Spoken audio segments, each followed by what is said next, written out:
And I didn't even bring Instagram in this bitch yet. I meant to. So this is my first conscious effort to remember to share the goddamn video on Twitch, so that they can start being a bet on Twitch for you guys. You know that like to watch through Twitch, you know what I mean. So hopefully I remember to get this up on there. Alright, we got this podcast coming on pretty soon. Wait, why does it give me some bullshit 15-second shit? That's not what I need. Discord, black, add live. There we go. Do all that shit. Alright, we'll fuck with Instagram in a minute. Let's see. We got the website. No, we got Podbean going for the call-in hotline.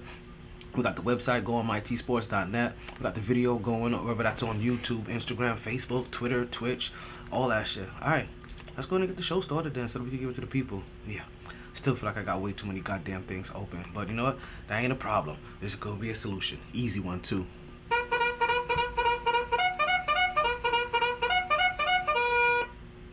Okay. You know I'm gonna make you run that back, right? You wanna hear some hot?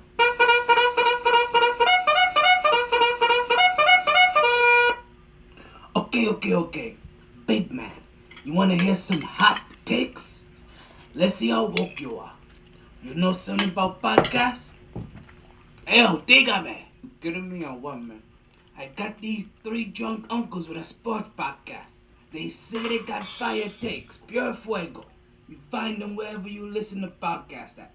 If it's what they say it is, you like and you subscribe. Listen, like, and subscribe, yeah. You know how to call into the show? Yeah, man, do the Podbean app. You'll need headphones with a mic to call in. That's no problem, man. They'll also be at Sharky's, 8:07 p.m. on the first Wednesdays of the month. You may get some free Blue Chew. And they keep receipts, so if anything happens in the sports world, MyT's gonna drop a take faster than a rabbit gets fucked. There's only 3 things I have in this world. My word, my balls, and this podcast. And I don't break them for nobody. MyT Sports Season 7. I got my drink. Let's raise this curtain up. Good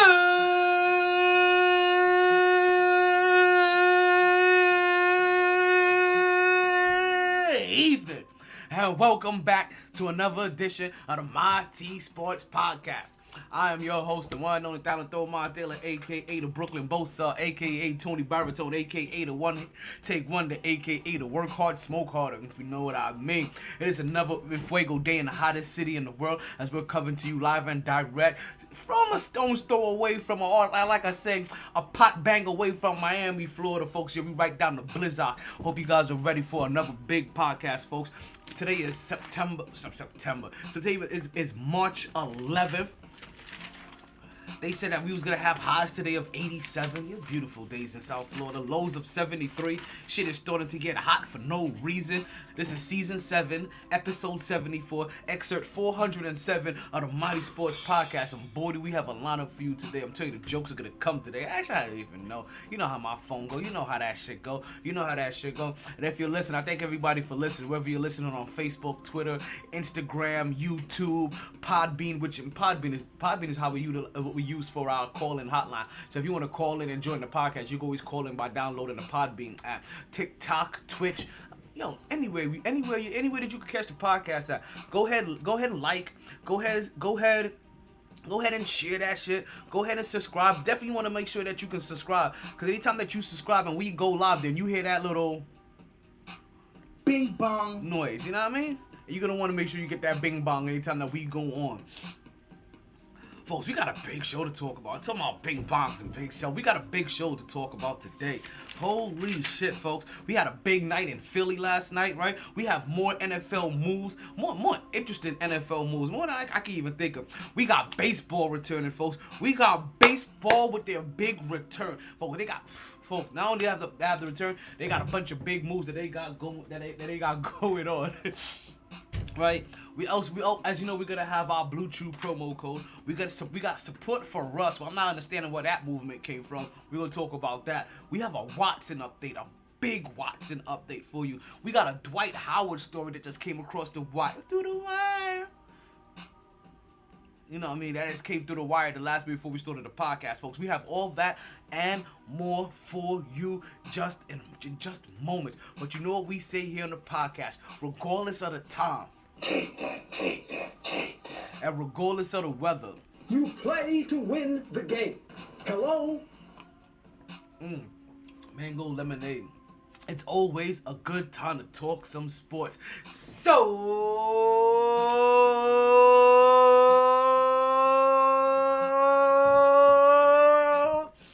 let's start talking. Woo!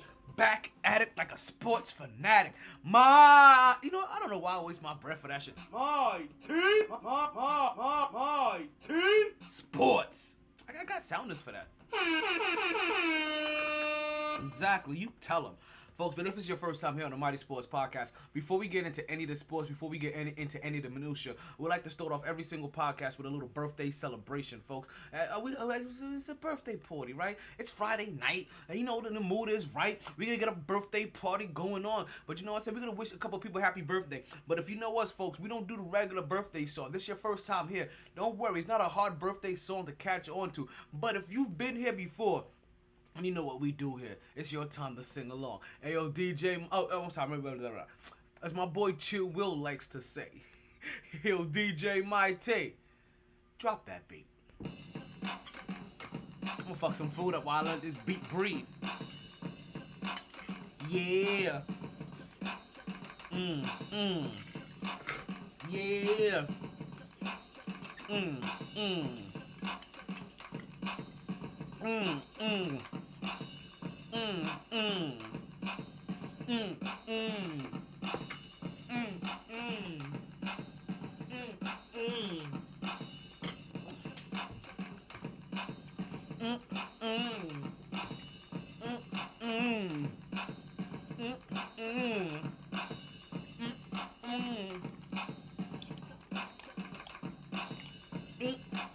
I know y'all wondering, like, yo, we didn't come on the podcast to watch you eat and hum. Okay, I'm sorry.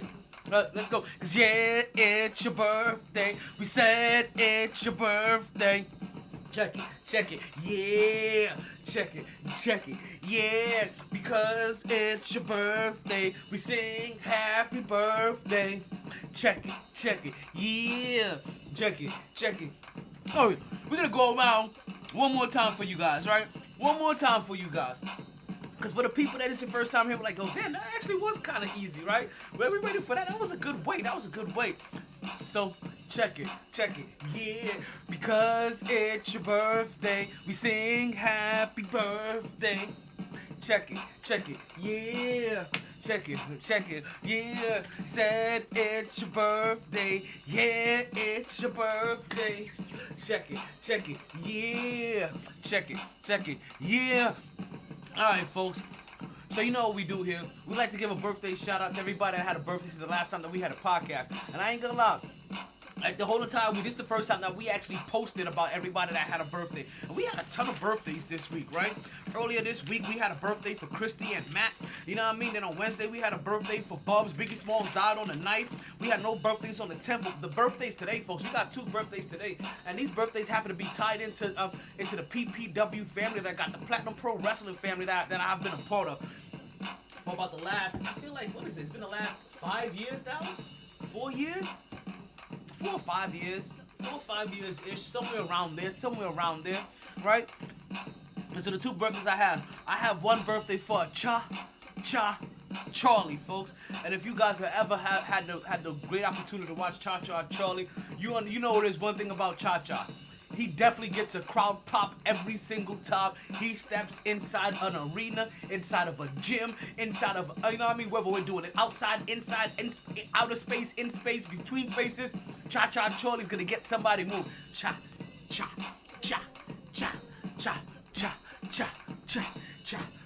Happy birthday to Charlie. And also after Cha Cha Charlie, I also met one Lexi Gomez. Want to say happy birthday to Lexi Gomez as well, folks. So for all of the birthdays that you heard earlier this week, you guys make sure that you hit them up. I see Tijuana Taxis popping in. Yo, Tijuana Taxis is the place I like to go for my foods. Yo, Tijuana Taxis, if you would like to be a sponsor of the Mighty Sports Podcast, you go ahead and you DM me. We have a space for you and for businesses like you where you can go ahead and get exposure to a nice little male demographic between the ages of 18 and 55. Yes, folks, we can do that for you. Not only don't like doing business with the Mighty Sports Podcast, but also like doing business with companies that support the Mighty Sports Podcast as well. You can be a Mighty Sports business affiliate and get some Mighty Sports audience members in your store today. Folks, let's continue with our birthday shout-outs, right? So happy birthday to Cha Cha Charlie. Happy birthday to Lexi Gomez. You know what I mean? Big shout out to the Platinum Pro Wrestling family. We want to wish everybody a happy birthday. We hope you party hard. We hope you enjoyed everything. We hope you regret nothing. But more importantly, we hope you continue to stay MyT. Yeah. One time for the one time. What's on your mind when I do rhyme? Hey, let's get back into the sports, folks. Oh man, things have been going beautiful, folks. And as you guys know, if you've been here before, like I said, listen, I hope this ain't your first time here, but for everybody, you guys already know that we always have some kind of event, some kind of sporting event going on in the background, right? Now I do got the dual TVs on, but I don't got two sporting events on. What I do have on, though, is the Knicks and Memphis game, which is going to take us right into our Knicks talk. You understand? We get our Knicks talk. You, whether they're on a losing streak or they're on a winning spark, we get our Knicks talk. Whether we want to throw Julius Randall in the trash can or we want to make R.J. Barrett the next man of the team, we get our Knicks talk.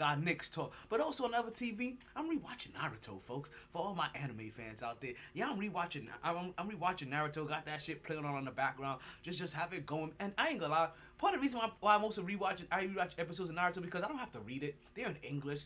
So there's new episodes of anime that I want to watch. I'm like, I don't want to read that shit right now. Like that's a lot of time that has to go into it. But I digress. Let's not get too sidetracked. So when you see my eyes divert from you guys, from the audience, from looking at your lovely faces, just know that I'm watching my Knicks. And there's nothing more that I like to watch more than my Knicks except for my girl. Whew. Alright, so let's get right into our Knicks talk. Oh shit. You guys don't know that flame of fame. That means that the Knicks talk is coming your way. Oh shit. Take a sip of my sippy sip. Let these beats breathe a little bit. New York Knicks currently have a record of 28 and 38, and since my baby put her crystals inside of my Knicks pillowcase, I know that sounds kind of sexual, but it's not. My baby put her crystals inside my Knicks pillowcase. My Knicks have been on a 3-game winning streak, folks, and I don't know if I'm ever gonna watch these pillowcases again. The Knicks keep surging.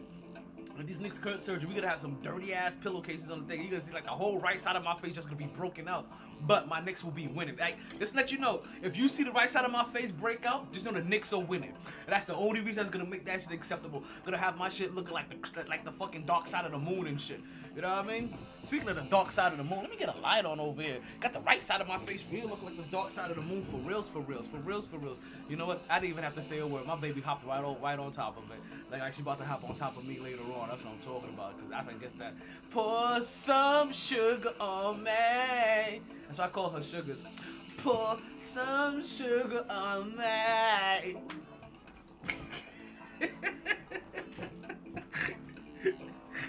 How you doing, baby? I know you had a rough day. She had a rough day. She was like, "Yo, I'm coming home." She unwound a little bit.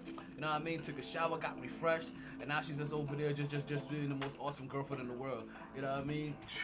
Love her to death. I love her to death. You know what I mean? Like that Biggie Small verse. Yo, all you hoes calling here for my daddy, get off his dick. Like that, mommy? For those that know, who's calling? But I don't know.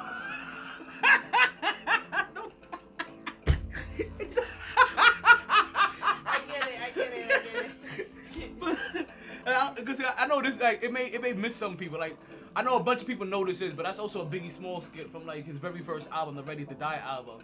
Like I never forget. I never forget. I remember it took me forever to understand what the fuck that little kid was saying, right? But eventually I learned. All you hoes calling here for my daddy, get off his dick. Like that, mommy? I don't know why you playing games. Yo, you guys know it. Like I ain't gonna go ahead and replay the whole entire game. Cause we got Knicks talk to get into. And the Knicks the Knicks are currently on a 3-game winning streak. Ever since I told you my baby put those crystals in the pillowcase. And the last game that they played an opponent that honestly most Knicks fans thought they would probably end up losing to. Right now they're even up against an opponent that most teams thought they'll be losing to. Last game they played, they ended up beating the Dallas Mavericks, and they didn't just beat the Dallas Mavericks, folks. They beat the holy dog shit out of them. We're talking about Bing bong. was definitely in the house that night. Like, you understand the kind of beating that they gave him. It should not be televised or it should not be on television. Something like that should only be on pay-per-view for based off how gory it was. Now the New York Knicks were up by 30, and if you was watching this game, if you was listening to the podcast, right, with me when this game was going live, or if you re-listened to or if you heard Wednesday's podcast since then you heard me taking track of this game because you know we don't trust the New York Knicks with leads for shit. We have been scorned way too many times. It's like trying the same old pickup line that never worked, and it just keeps failing, and you keep trying it, and then every time it doesn't work, you get upset. I don't know why it's not working. Like, you understand? No, that's not us anymore when it comes to the Knicks. We're not over here wondering why the Knicks keep blowing 20-something point leads. We just know that eventually that shit is gonna happen. As R.J. Barrett comes in there with a little baby hooky, or you know what I mean, puts in the shot. We monitored this game heavily while we were on the podcast, because I told you on Wednesday that if you see my mood, I wasn't drinking or nothing on Wednesday. So if you saw my mood shift, like from exuberance to utter disgust and dismay, right, and complete like anger and rage, and you would have known that the New York Knicks were out here blowing a lead that they had no business blowing. New York Knicks they had an impressive game. We're not having an impressive game. I'm talking about, like, I'm not trying to impress upon you. They just impressed us that day. We're talking about in the second quarter, 8 minutes and 50 seconds left to go. The New York Knicks were up 41-17. They doubled up on their opponents, folks. That was a 24-point lead at their opponent top, and it was right then and there that the first wave of fear came upon me, and I was like, "Oh shit, the Knicks are gonna lose this game, right?" Yeah. And I kept on monitoring this. The New York Knicks currently right now up 6 points up against the Memphis Grizzlies. There's just about under 8 minutes left to go in the third. I'm gonna have to monitor this shit too. I'm telling you, because these downfalls, right? I don't know how to take them lightly, right? They really do affect my mood. They really do affect my day, and apparently they even affect my relationship. Oh man, which isn't a good thing, right? It shouldn't be happening, but the Knicks already are so embedded into my DNA that I can't even help it. Like they affect me. They affect me. Anything that affects me obviously affects the people around me, which ultimately means that by domino effect, they affect my relationship. Don't let the Knicks affect your relationship. Go seek counseling. Okay? It's too late for me. It's too late for me. But for you young Knicks fans out there,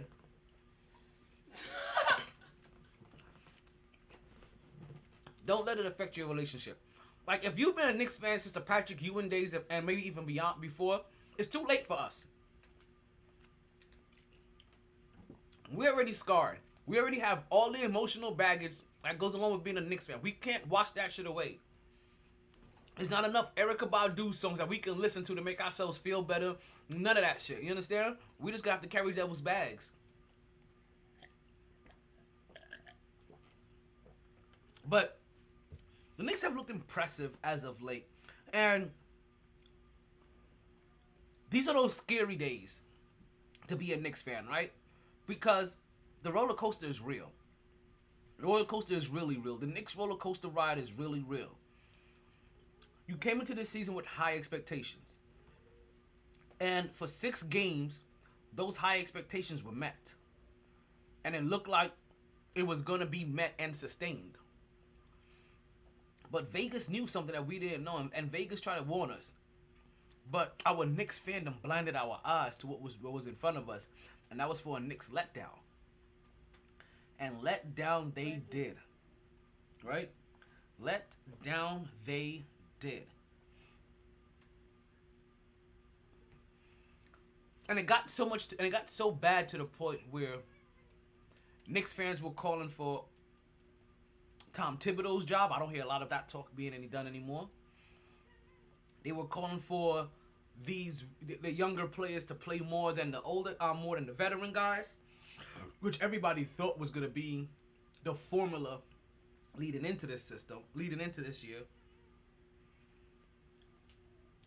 We just thought the Knicks were gonna be better, but then the roller coaster ride took us that the New York Knicks ended up being really bad, pretty bad. Like, understand, I'm talking about being 5-1, and the New York Knicks are currently right now 28-38. That means they went 23 for 37 since then. You don't understand how bad that is and how bad that sounds. 23 for 37. Like, damn. That's some depressing shit to have to go through when you think your team is going to win 40 to 50 games that season. You know, this is some depressing shit. When you call into a New York radio station and you go on a rant saying they're going to win 50 games and then Vegas don't know what they're talking about, New York Knicks is back, baby. Yeah, that was me. New York radio, ESPN New York. I called in the Dave Rothenberg and Rick DiPietro show. I was over there swinging my big pot energy around.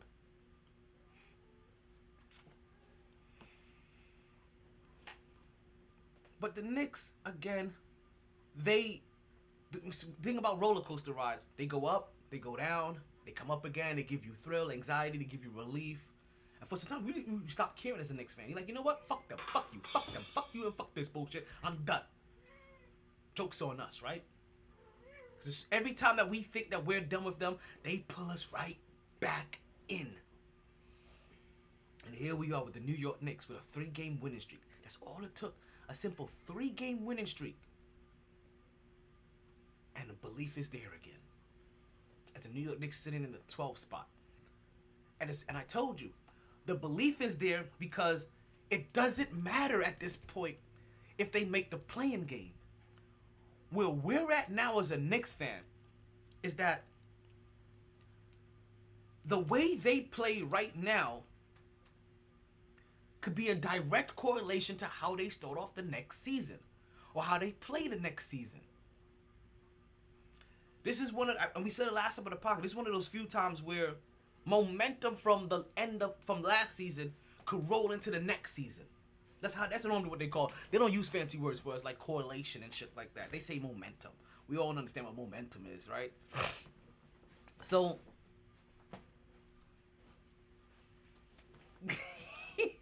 saw boobies. Little ones. The ones I like. I saw boobies that I like. Y'all hear him lying? For the ones that didn't know him for a long time, knows that Talon has an obsession with titties. Tutus. Tetas. For those that really know me, Shut know up. that I'm Hey, really shut I'm up. really like more like Shut badass Billy Gunn. That's how you know he lying. Everybody. But as you were saying, he was talking about some stuff. So this is one of those few times where momentum from last year can really feed into next year, because the momentum that we're building right now is based all around the young talent. You understand? There's no more Kimba. There's no more Derrick Rose, right? We understand that you have to kind of play Julius Randle. We've learned to accept Evan Fournier, right? Even though Evan Fournier seems to be getting less and less minutes, all right? We're seeing less Taj Gibson. We're seeing less Nerlens Noels. Or Nerlens Noels, whatever his name is. I don't know why his name is Noels, because when we had him in the starting lineup, we took a lot of L's. A lot of L's. Yeah. Just relax, okay? Relax. So,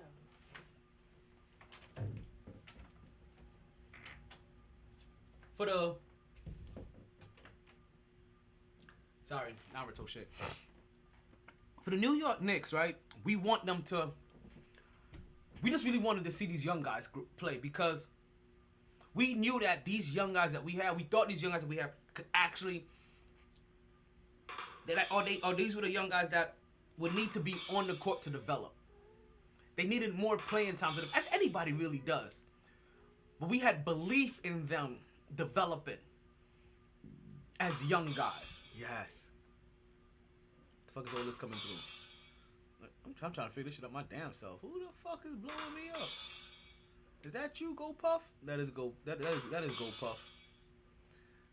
Go Puff because I think it's because confirmation receipt, Kato. Right? I think because I be in South Florida, every time Go Puff send me some shit, they saying it to me in English and in Spanish. I don't know if it's just me or what, or if it was my area.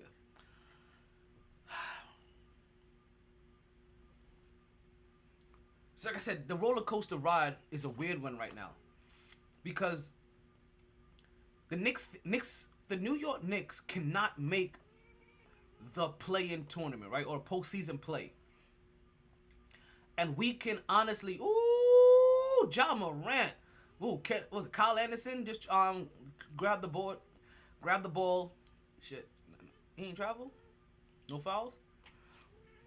See Kyle Anderson grabbed the rebound and pushed the ball up the other way. He pushed it up and tried to throw an alley-oop over to Ja Morant. Ja Morant couldn't finish off the alley-oop though. It was crazy. It was crazy because he really couldn't. He didn't have control of the ball coming in. But Ja Morant gets his ball back. Right, dishes the ball back to Kyle Anderson, who's underneath the basket. Kyle Anderson pumps 3 times and he gets a foul. And he misses one, and I don't know if that was an and one or not. Didn't get a chance to see that, but I did see that he missed his free throw. I don't know if that was the only free throw or it was the second free throw. See Kyle Anderson putting more pressure on the ball handler, really more pressure on Taj Gibson, and Taj Gibson gets the ball up too early. You see Evan Fournier comes off of a curl, hits it and comes off a curl and bangs it down for a 3-pointer. New York Knicks go up 81-74, folks. 7-point lead. Just about 4:30 left in the game.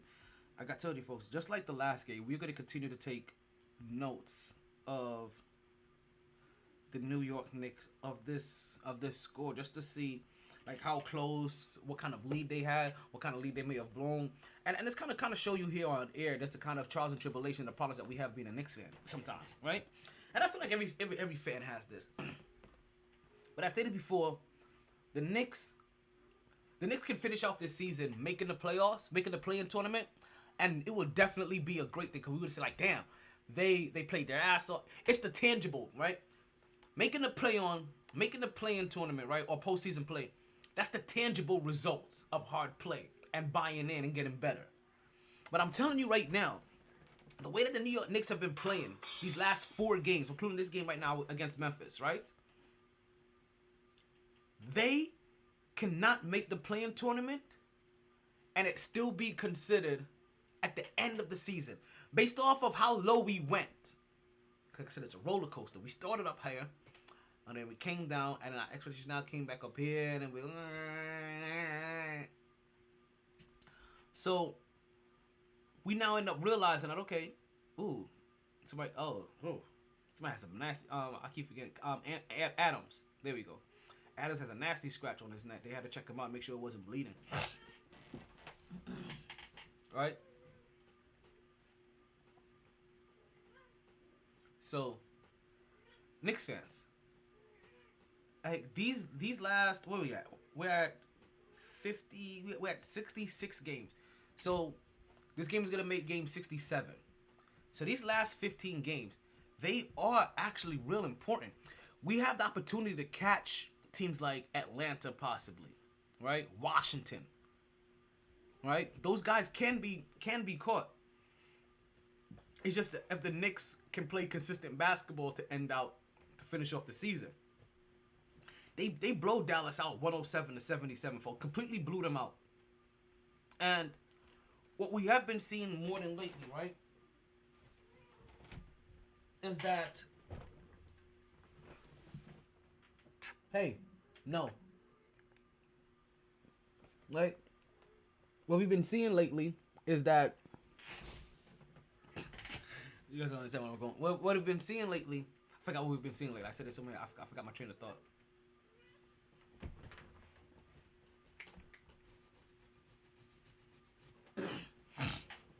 All right. What we used to been seeing lately is Luka Doncic having these incredible games, right? And he's had like these he's been putting on 35 plus point games, 35 plus point games, 35 plus plus point games to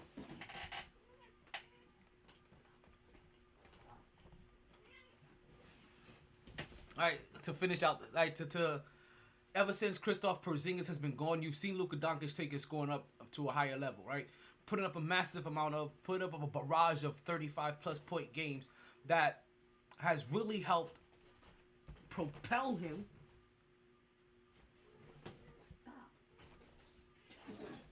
That has really helped propel him into some of the into the scoring leading talk for his year so far. Right? And even with that kind of momentum, and you see Luka, all right, and you see Luka on this little hot streak as of sorts, right? The New York Knicks were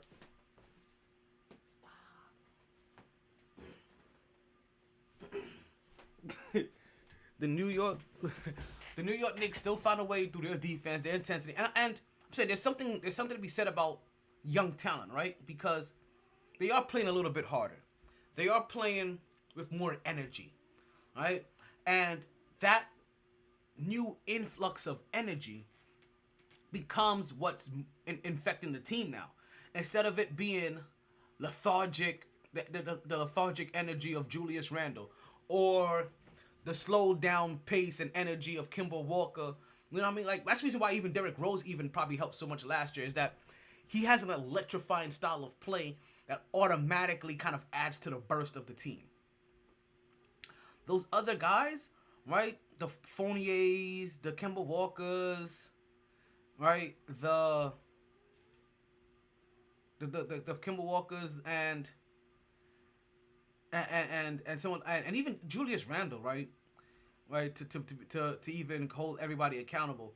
Those guys don't necessarily bring the same energy that you need, right? Luka Doncic was just fairly short of what he's been doing, but still managed to put up 31 points. It was just that they started off slow. They started off ridiculously slow. That they couldn't make shots to begin the game, and the New York Knicks just jumped on them early. Now, the thing about jumping on teams early, you have to maintain that. R.J. Barrett finished with 18.7 rebounds. Julius Randle finished with 26 points, 8 rebounds. Emmanuel quickly finished with 9.6 rebounds and 6 assists.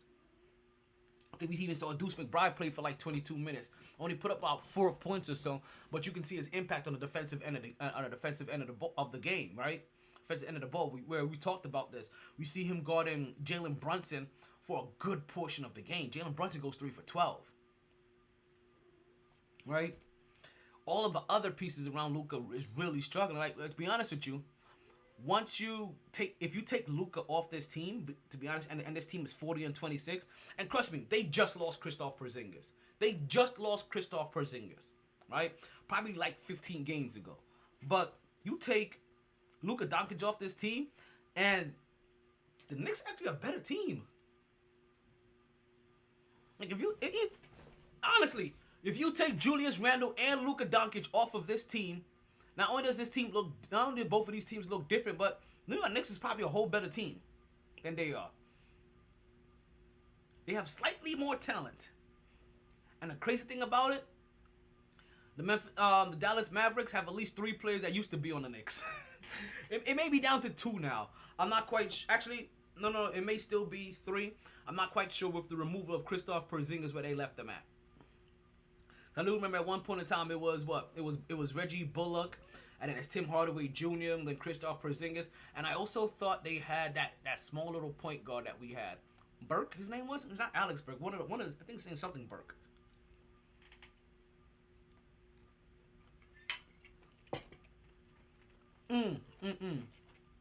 Trey Burke. That was his name. So if they still have Trey Burke on that team, then it's 3. If they don't have Trey Burke on that team, then it's only 2. But still, they're basically New York Knicks South. Now, tonight they play Memphis, right? And this is where the what ifs come in, right? And before we get into the what ifs,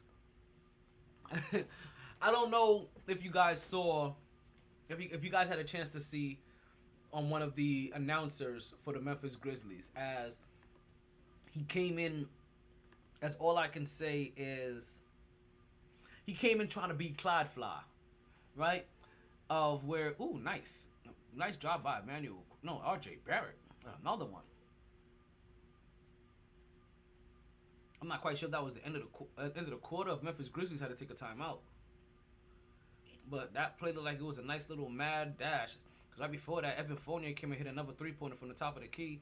You see this ball being pushed by Julius Randall off on the wing.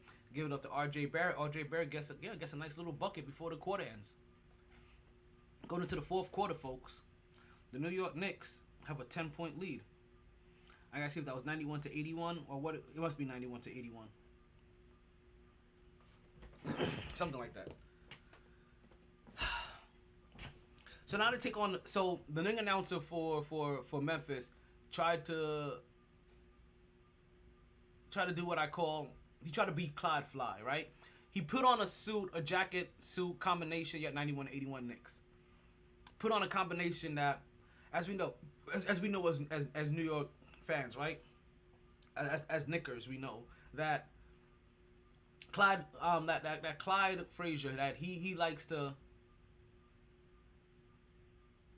And he likes to dress very flashy, right? Even from his days as a player, he was always known as for flashy mink coats and hats and fashion and things of that nature.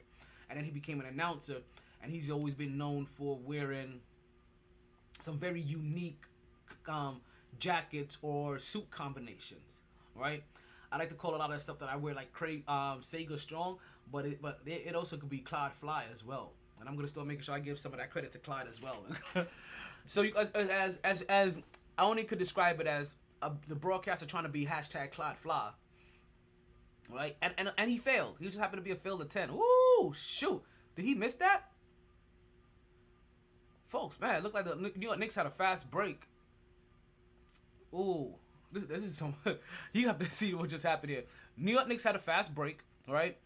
Julius Randall had the ball in the fast break, or got the ball in the fast break with just about like a step or two to be able to finish off the break. He misses the dunk, a nice little 2-hand dunk. It bounces off the back of the rim. Memphis Grizzlies come back in their rotation, right? They come back in their rotation, and they try to throw a nice little alley-oop in transition as Julius Randle didn't get back on defense in time, so it's a 5-on-4 situation, and they botched the alley-oop. So they come back down court, where obviously Julius Randle is the first man back down because he never got back on defense, right? So you see Evan Fournier now tries to throw an alley-oop up to Julius Randle. Julius Randle wants no part of this alley-oop. He just catches the ball. He pump fakes once. Kyle Anderson bites for the pump fake. He goes into him. Julius Randle and 1. New York, and then he makes the free throw. New York Knicks up 94-81.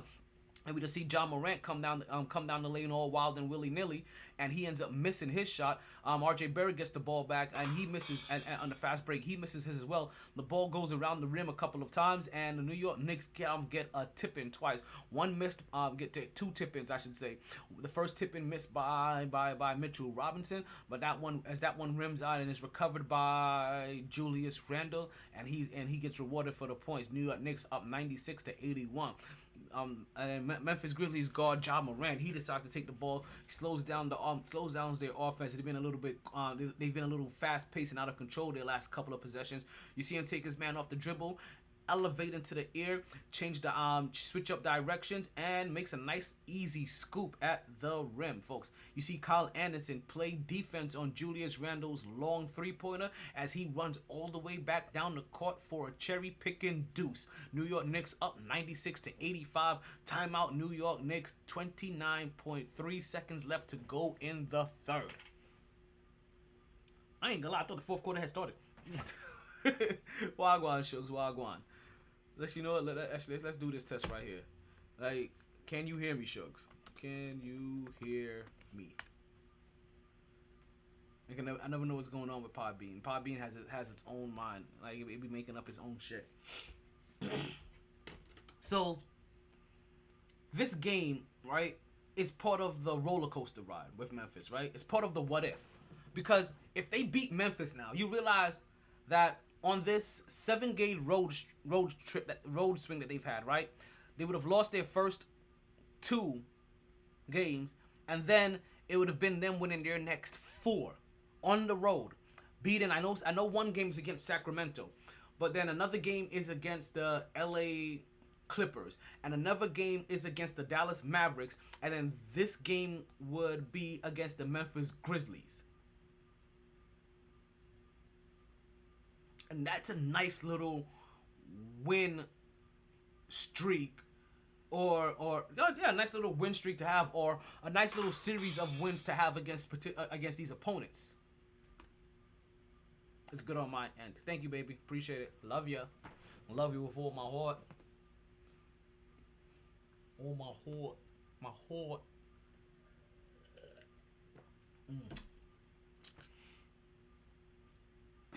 So what if the New York Knicks beat the Memphis Grizzlies? What does it say about the New York Knicks? See, what it does more than anything else is that it gives Knicks fans more hope. Bless you. I see Achu just popped into the room.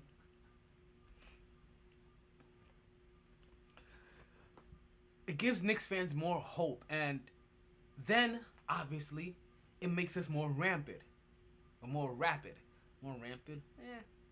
Well, we're like rabid dogs. Rabid. There we go. It makes us more rabid. And then that builds back into the belief system. And now we're back riding that roller coaster up high again. When do we fall off? That's what I mean. That fall off may not happen again this season, even if they don't make the play-in tournament. And based on how they've been playing right now, if they can keep playing like this, putting forth the effort that they're putting in right now, they're gonna win more games than they're gonna lose. So even if they fall short of the play-in tournament, but they continue to play like this, it's a win for Knicks fans.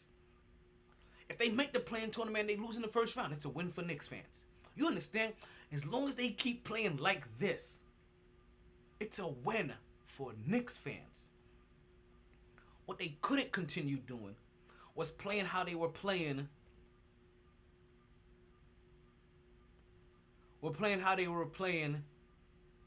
In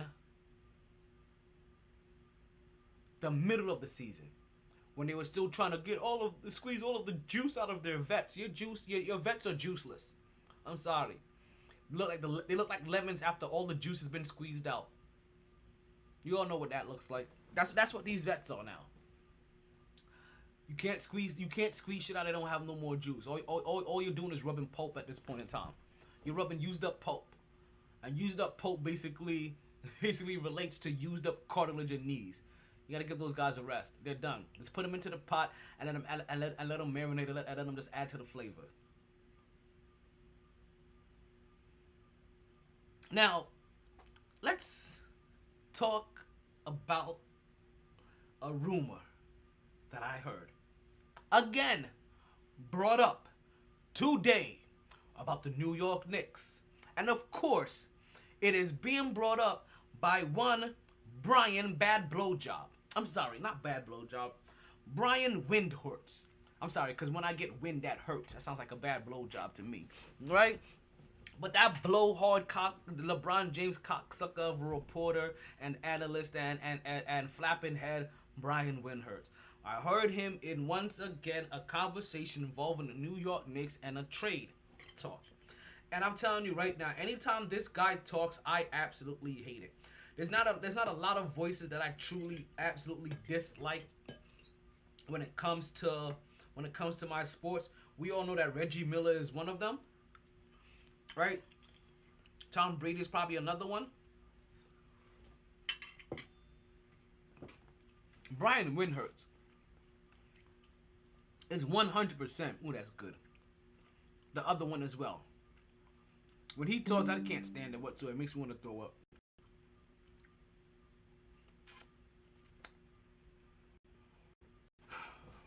Now, the trade that I hear again is for one Zion Williamson.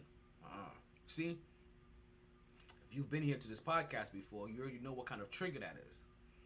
And you already know that I should not be buying into anything that Brian Windhurst says when it comes to the New York Knicks. Don't like him, I shouldn't even listen to him. Right? Excuse me. And you guys already know how I feel. I feel like I've already discussed this issue about Zion Williamson and the Knicks already this week. If it hasn't been this week, then I've done it within the last 2 weeks. I've done it this month already, so the month of March. It's not much for me to say. Hold on, it's for you guys watch. I'm sorry, I had to put my dick from underneath my leg.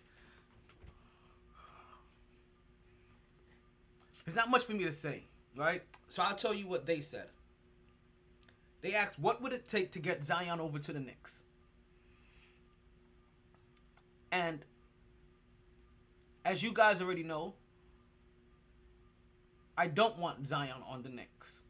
I know some of you may think I'm crazy, deranged even, but I've already given you my reasons. As a Knicks fan, you really don't want Zion on the Knicks. It will be like having Kristaps Porzingis all over again. And just remember all of the things that you thought about Kristaps Porzingis and his iffiness.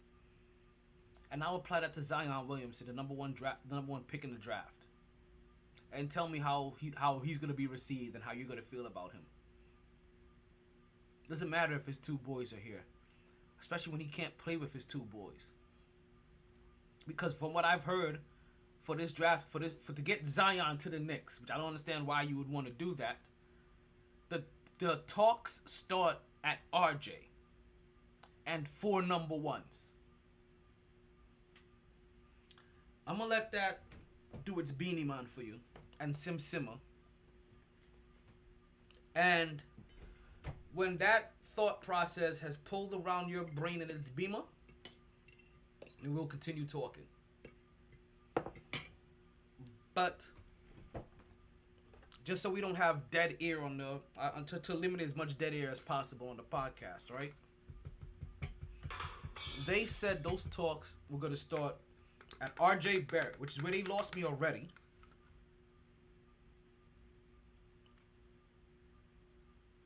And 4 ones, whereas the other place you lost me. Because we know as Knicks fans, like, there's no way in holy hell we're trying to give up 4 ones for Zion. Maybe 3. Maybe 3. As Julius Randall takes a hard drive to the lane, didn't look like he make it. Looked like Steve Adams is making his way back to the court. He looked like he had to go into the back for a while, not for the scratch on his neck, but looked like he left due to like some kind of lower leg injury. Julius Randle currently has 30 points on 10 for 22 shooting. Knicks up right now. Julius Randle missed the free throw. Knicks up right now 99-92. And now we're in the 4th quarter with about 9:45 left. We'll keep track of this Knicks game. I tell you, I guarantee. In the second hour, we'll go into everything else. Zion to the Knicks doesn't make sense to me anymore at this point in time. Not if I'm giving up RJ Barrett and 4 number ones. That's 5 young players you're talking about for a guy that hasn't played in 3 years. Like, I'm sorry. I can't help this. I'm seeing orange and blue. I'm just seeing orange.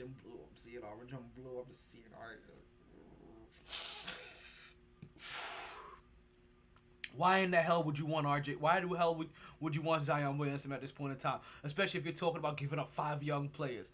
I'm sorry. I'd rather roll the dice on these 5 young players over the next 3 years that the New York Knicks will have. And they already have one in RJ Barrett. We think RJ Barrett has officially lived up to being a number 3 pick in the NBA. If you've been watching what he's been doing this whole entire calendar year, yes, you 100%. You're like, okay, yeah, RJ Barrett is living up to being the 3rd overall pick finally, especially on a team that didn't have any kind of coach or direction in their first year, didn't prioritize him in the second year, and just started thinking about him in the 3rd year. And even then, they were trying to give more minutes to Kimball Walker and Derrick Rose and Nerlens Noels and whatever his name is, Nelsons.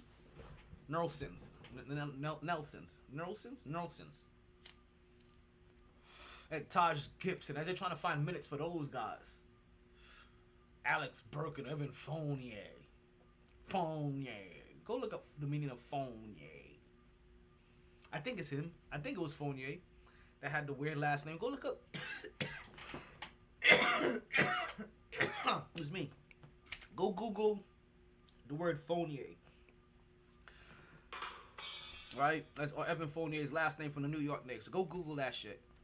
Or go look it up. You will be in for a nice little treat if I'm not mistaken. So this is also the reason why I don't like hearing anything from Brian Windhorst, to be honest with you, because Brian Windhorst, like, his name says Blowhard. Right? Windhorst, blow hard. Right? Like that. It sounds like, listen, Windhorst, bad blowjob. It sounds like all he does is suck dick for a living and give out bad information. He sound like Brian Windhorst sounds like the chick the chick from the block that everybody regrets smashing because the moment you smash that, she done told your whole business. And you all know who that chick was. Right? And after Tom, the reason why anybody even knew is because she done shared her secret with you. A little secret that she passes on to everybody that she sleeps with. If you know what I'm saying. It's not Victoria's Secret.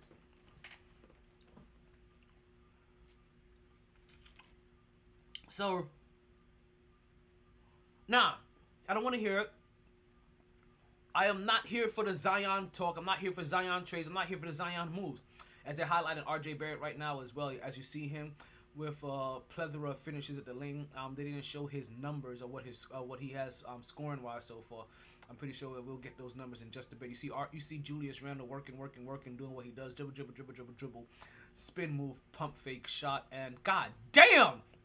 Ja Morant just flew through the fucking lane. Shit. Boy, that boy is grease lightning. Fuck. He had the ball. He dribbles past Mitch, passes Emmanuel quickly. Thank God Emmanuel quickly took the foul right there. That should not be in continuation. It wasn't. Okay, good. Dribbles behind his back, blows by quickly as he takes a 3-pointer right now to goes and finish to the lane. Thank God Emmanuel quickly took the foul at the top of the key. Saved the easy basket. Saved the Knicks an easy basket that he was about to score. And then he settled for a long-range 3. You see, RJ Barrett working his man.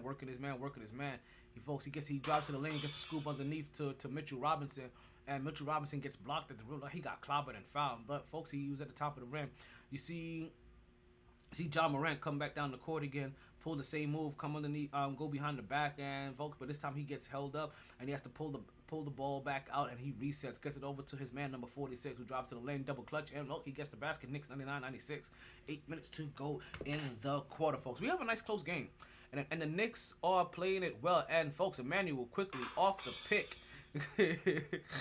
off the pick, he shoots a 3, but folks, they call an offensive foul on Mitchell Robinson, and it was probably a frustration. And probably one of those frustration fouls too, folks. They call an offensive foul on Mitchell Robinson as he sets a hard pick and he sends. Nah, that wasn't a bad pick at all. But it was the way that Ja Morant went falling is the reason why they end up calling a foul. But if I'm looking at that, I don't think that's a foul at all.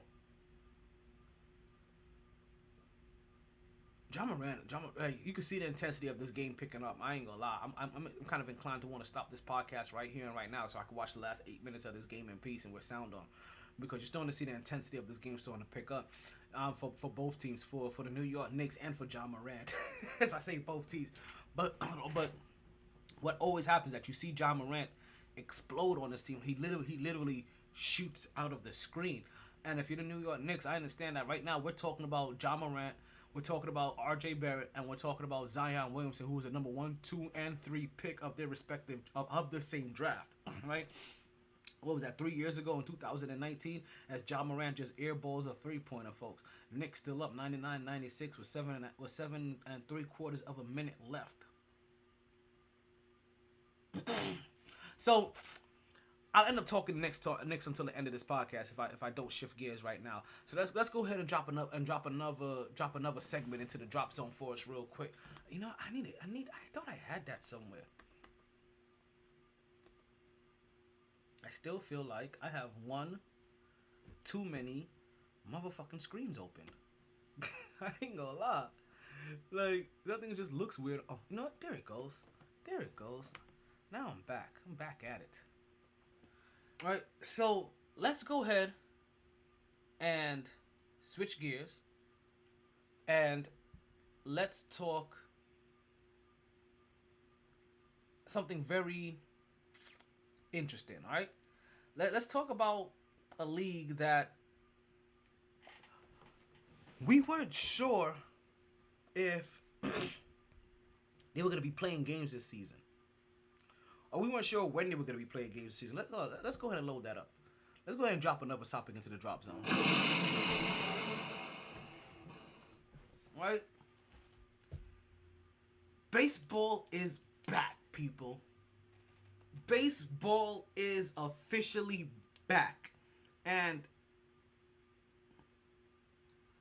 they came back with a bang. Like, you understand?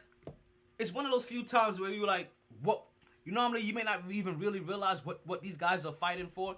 All you really hear is the money, the money, the money, the money, the money. And money was involved here. Right? Money was involved. They raised the minimum threshold. They raised the maximum threshold. They raised it. They raised all of it, right? So everybody kind of got. My live video paused. Why?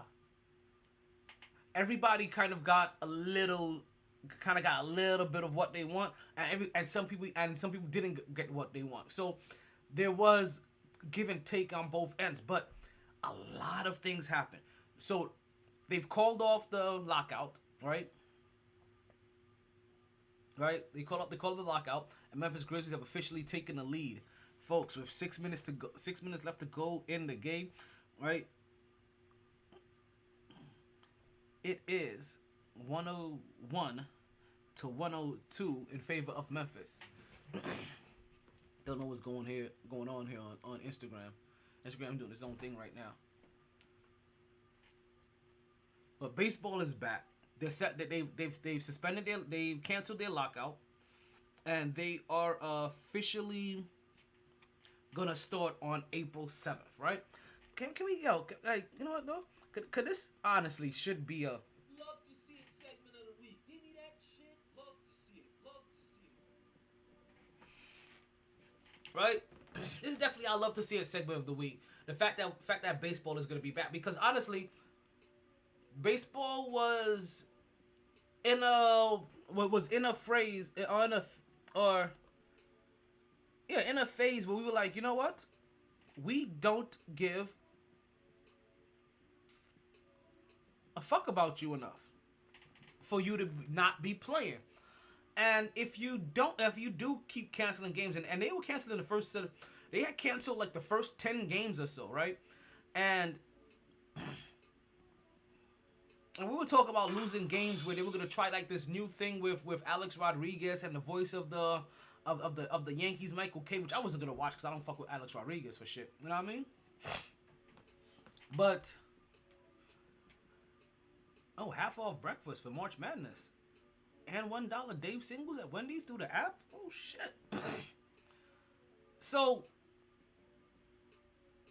baseball really needed to get their shit together, because just more and more, you keep losing more and more people. Like, it's bad enough that, okay, if it wasn't like, sometimes if it ain't the Yankees, I was really watching baseball, right?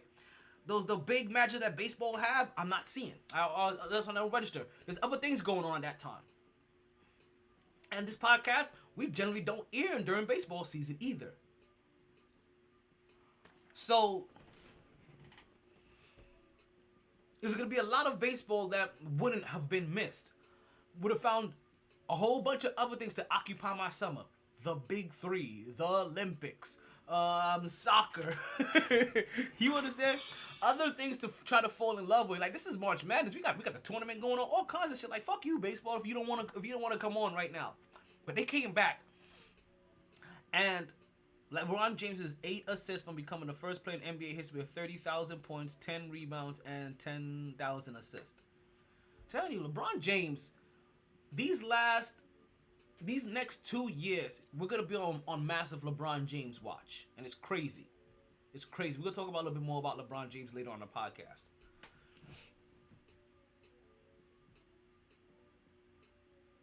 So Major League Baseball didn't just have a lockout, and it was for minute reasons. They were major changes. They were real changes. Real changes made to baseball. Real things that happened to make us want to watch baseball. Right? So like I said, the money is secondary. So fuck what they said for that was gonna be the minimums, and fuck what they said is gonna be the new maximums, and but those did change significantly, right? I think from like 663,000 or some shit like that up to like 775,000, some ridiculous shit like that, right? I mean, even from more different, like 553,000. Come on, man, quickly. You got the. What is it? Another offensive foul? The New York Knicks keep getting called for moving picks or offensive fouls on these picks. They're setting bad screens. I mean, granted, it's the kind of screens and kind of picks that makes a team that makes opponents have to keep their head on a swivel.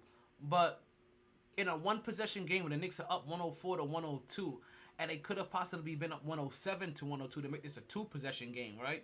With just under 5 minutes to go in the game, they cause another offensive foul or another foolish foul, and they give the ball back to Memphis. And John Morant gets right into the middle of the lane. He just can't make the chippy. It's the double clutch shot from about 14 feet away, folks. And they get that ball over to, damn. What do you got to do to get a call while driving to the lane in this game? Shit. Memphis takes a quick 3. And draws the foul from Julius Randall. Whoa. What was that about? What was that about, folks? As we're taking a look into this. But look like Julius Randall may have walked directly, like as Jared Jackson. I love this podcast, and this podcast loves you. Right, as it looks like Jared Jackson was walking into. I keep on Jared Jackson. Is that his first name, Jared? Yeah, but Jared Jackson was walking. Did a walk up 3-point shot. Looks like Julius Randle was just underneath him a little too much, and folks, they draw the foul. Now he gets 3 shots to go ahead and 3 attempts to go ahead and give his team the lead in this game, folks. He makes his first one, and the game is tied 104-104. And makes the second one, and oh, yeah, that's right. They could have got 104 to 102. Yup. So he makes all 3. Now Memphis Grizzlies are up 105 to 104 over the New York Knicks, folks. So baseball is back, right? And like you said, like, baseball is back, and they didn't discourage. They really tried. Remember, like, this whole year, we've been real critical on baseball. And one of the things we've been critical on baseball because we keep saying that regardless of what they do, they always get it wrong, right? Regardless of what good they try to do, they're still always targeting the wrong demographic. And biggest example, and I always forget the second one, right? Because it's not the biggest example. But they did the Field of Dream games, right? And it was supposed to be this nostalgic effect for baseball, but nostalgic for who? None of these kids know what Field of Dreams is. Like one of my co-hosts, one of my co-hosts on this show, right? He has 2 sons that play baseball. One of them is 16, the other one is like 12. Neither one of them know what Field of Dreams, and they love baseball. Now, when they saw it, right, there was a nice little reference that came about. It was like, oh, okay, this is cool and shit like that. They had no clue what the fuck, why it was cool. I wouldn't be surprised if Field of Dream streaming went up like 100% during that time. But what was baseball? How did baseball benefit from Field of Dreams, the movie, getting their numbers up? They were playing towards people like me. And I know I don't look it, but folks, I'm a man. I'm 40. so why are you telling to my demographic? Age, that is. They don't care about black people enough. Age, that is. why are you tailoring to my demographic? And the demographic older than me. When you should be tailoring to the demographic more of my co-host KJ. And the ones younger than him. That's where you should be going with this. But baseball, this time they got it right. They extended the playoffs. More teams in the playoffs.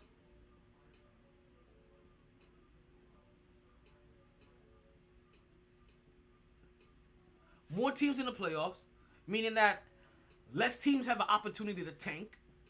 And obviously, there's more teams that are going to be trying to do moves at the trade deadline, as we see how this has affected football and basketball as in recent years, right? Makes teams want to be more competitive towards the end of the year. They've also removed. They're also gonna have a draft lottery, folks. A draft lottery. So now you just can't have the worst record and get the overall number one pick anymore. No. They're implementing a draft lottery as well. So now they're gonna force you to be more competitive, and now being the worst team can't guarantee you the best the number one pick anymore. Complete changes. And extra innings. There's 11th inning, whatever inning it was. There's no more man that started on second base. That shit is going out the window. That shit's fugazi. But instead of having no more men on base, they're gonna have larger bases, folks. Larger bases. Wow. I didn't even think that having the bases that the size that they are now was even a problem. We're gonna have larger bases. Then there's gonna be also. The National League is gonna accept the American League DH rules, right? So no longer are we gonna see pitchers hitting anymore. They're gonna have designated hitters. Like, this is all crazy, folks. So we're talking no man on second. That's minute. But we're gonna have 12 teams. We're gonna have an extended 12 teams into the playoffs. Top 2 teams in each league, right? American League, National League. Now the top 2 teams are gonna get a bye. We got now international DH, so the National League is gonna have now a designated hitter. We got larger bases, and probably the most important thing of them all, we got a pitch clock, So now get your ass up here and get this ball out of your hands. They already started implementing penalties for like not having to throw the ball to other to other people for no reason. And get this ball in and out, but now there's a pitch clock. Now, I ain't gonna lie, that Ja Morant 30 points for tonight.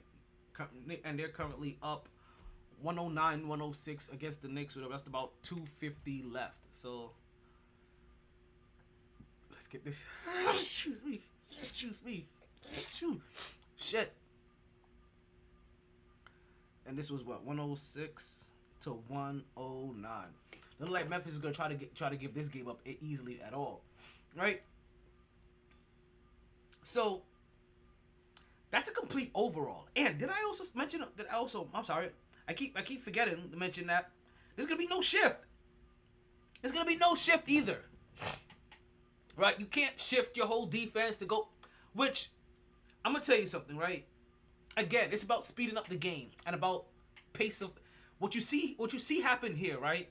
Is a lot about quality of the sport and pace of play. They really focused on the quality of the sport and how it's been looking. And you can tell they've been listening to the criticism over the last 5-10 years and realizing that America's favorite pastime is no longer America's favorite pastime. That has now moved over to football. Now you're just one of the top 4 sports. And you're kind of falling between number 3 and 4 and hoping not to get passed by soccer. Like, that's your problem now. So they did a lot of changes to the game, a lot of change to the pace and change to the quality of what we're watching as Ja Morant flies to the rim. Dishes it out to the corner. That corner goes to the top of the key. Open 3. They miss it. But they get an offensive board. 2 minutes left in the game. Knicks down by 5. Memphis has 111 points. And Memphis has the ball back to reset. We see a nice little chippy by a Memphis player. And nope, he misses it. The New York Knicks get the ball back. And they are going the other way, folks. R.J. Barrett goes with his little stutter move. And folks, Jared Jackson gets himself another block. And R.J. Barrett is over here looking for the foul. 106, 111 sticks, New York. See, look at that. Euro step. And R.J. Barrett is wondering where the foul is at. No foul, folks. Just another block. And it looks like the Memphis Grizzlies have so far 16 blocks in this game. And it looks like, Julius Randle draws a foul against Clark. And he takes himself to the line to stop the clock, folks. Just about a minute 42 left in the game. So, this is huge, understand? That you have no... So, before we even get to the shift, let's just talk about the other stuff. The bigger bases, which means now players can kind of fly around bases a little bit more. I'm assuming, right? You can fly around bases a little bit more and not have to worry about missing a base. It also makes you have to get that lead throw out to first base out a little bit further, a little bit faster because that base is just a little... See, I don't understand. I don't know how much of a difference it's going to make, but I'm assuming that when your muscle memory is set a certain way, right? Let's say this kind of... Not only this is kind of... This automatic, I guess, adds to because you're already programmed to run and hit the bases a certain way. And maybe some players are just slightly missing and maybe we're seeing mistakes. But this really allows people just to fly around the bases. Or maybe this may even start encouraging players to start stealing more bases now. Like I said, a lot of things that we are seeing as the New York Knicks have made this 108 to 111, we see Ja Morant get into the lane with a nice little floater after Julius Randle made his 2 free throws, and they're back up by 5, folks. And we saw Julius Randle try to get the ball over to Mitchell Robinson, and the ball went flying right through Mitchell Robinson's hand. But instead of Julius Randle running back down on defense, he's holding his hands up, wondering what the hell is going on, and he's literally the last person back on D. But he wants the ball back first.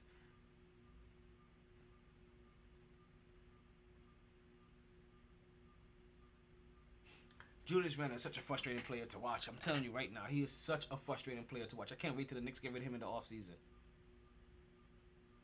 Because he takes Clark off the dribble and he goes right into Jared Jackson, and Jared Jackson blocks another shot, folks. I don't know how many blocks Jared Jackson has alone, but I know now from the count that he gave us earlier that should be 17 blocks now for Memphis.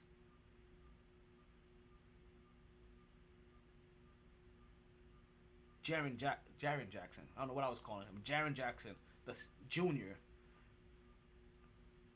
But to tell you, there was 2 guys that I could have swore. I was like, yo, Junior? I could remember them being differently. Like, I could have swore they were just regular names. And I don't remember them looking like this. But the 2 people are Jaren Jack and Gary Trent. Like, their children are in the leagues. And I was like, damn, when did so-and-so get out the league? And the fact that I'm watching their children, and I barely even realized that your dad got out the league. Right? So, back to baseball. Right? We get sidetracked here on the MyT Sports Podcast. We go left field more than baseball players do. So you have you have the enlargement of the bases, right? You got the DH, so now you don't have to worry about the pitches. But then the shift, like I said, the pitch clock and the shift. The fact that you have to get this ball out your hand as fast as you do now, right? But also the fact that there's a shift that's about to happen. And I hear people, and I've seen there be comparisons and complaints saying that, hey, just imagine if in baseball or on football that they decided that they want to take out the 2 safety rule because just to give quarterbacks who couldn't throw the deep ball so well a better chance. And I'm like, nope, that's really not a fair comparison. what is more of a fair comparison is the NBA taking out zone defense out of the league to make the pace of play for the game faster and to give it a more aesthetically pleasing more aesthetically pleasing effect. Those are that's why they did it. Like, so I don't, so those comparison that people are using to football, like, sorry guys, correlation ain't right. Like, yeah, you ain't comparing shit properly. But those guys maybe don't watch enough basketball to be able to use this comparison. But no, this is more like basketball taking out the zone, because leaving the zone in there just wasn't doing right. Like, cause that's when we had these slow ass games. The score was 88 to 89, 68 to 86 kind of shit. Nobody wants to see that shit anymore. We like our 115 to 108 losses. We like that shit. As it looks like the New York Knicks win streak is going to end right here in Memphis, and I'll be able to wash my pillowcases.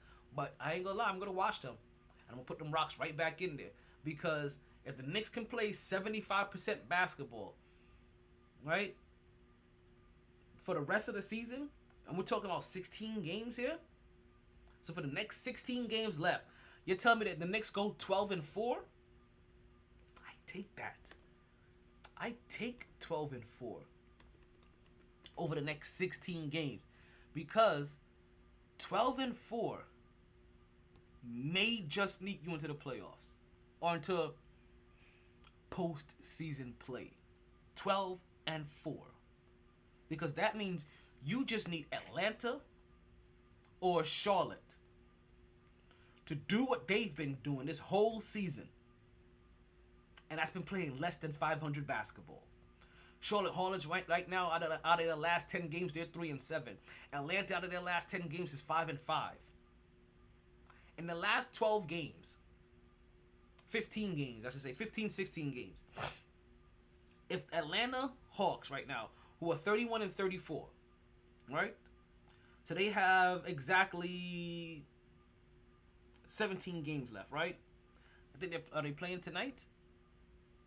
I don't know if they're playing tonight or not. Oh, they won tonight already, right? So they have so let's just say they go 50%, right? That's 39 wins they'll end up having. The Knicks win 12 games, they have 40. Just saying. So, if Charlotte or Atlanta do what they have done all season, and obviously Washington, do what they've been doing all season, and play less than 50% basketball, or less than 500 basketball, and the Knicks can win 1 out of every 4 games, or lose 1 out of every 4 games, and play 75% basketball, then we are talking about them sneaking in. And I know it's going to be hard. We're talking about our last 16 games, right? Let's just go through it, right? Win, like loss, loss, loss, win, win, loss, win, loss, loss, loss, win, win, win. Like, let's go ahead and play that game, right? The chill or no chill, right? Or the Knicks going to win, right? Or are they going to lose this game, right? No chill, we don't think they're going to win. Chill, yeah, they could win here. Memphis, we already see the writing on the wall. Then we came into this game with no chill.